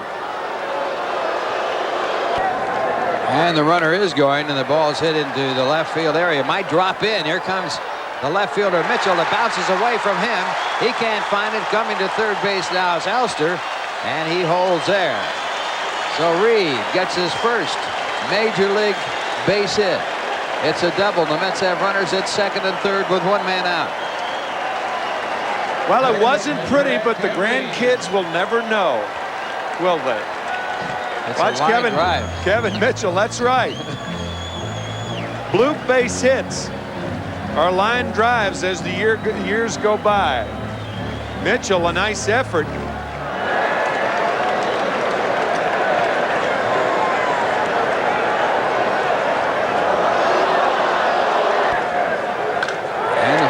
To left field. It's not very deep, but maybe deep enough. Tagged up at third is Elster. Mitchell makes the catch. The throw goes to third, and the Mets get another. Sacrifice fly by Gregg Jefferies, and the Mets add on a very big insurance run.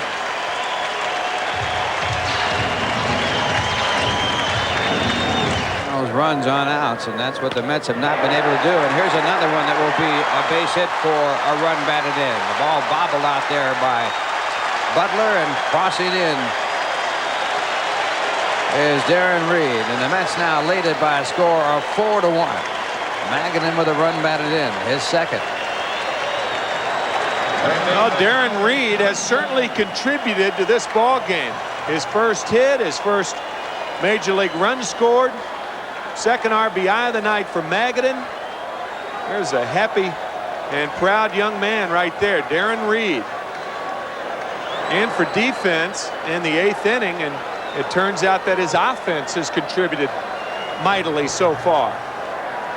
And the batter is Howard Johnson, and he fouls off a fastball. Runs. They lead 4-1.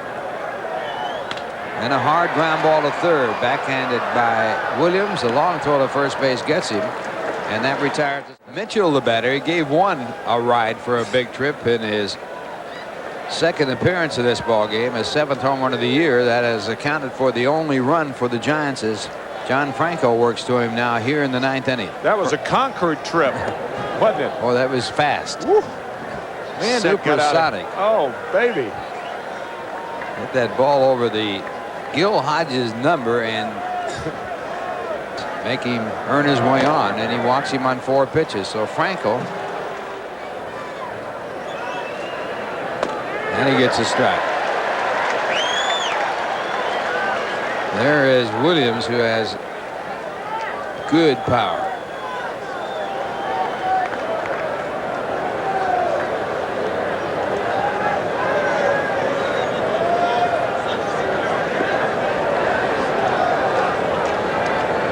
The 2-1 pitch out to the shortstop Elster. He gets one. They try for 2, can't get it. But they get one of the 3 they consider looks available. Like it looks like it's Greg Litton. Greg Litton. Terry Kennedy, a left-hand batter. There's Litton right there. 2-1 the count.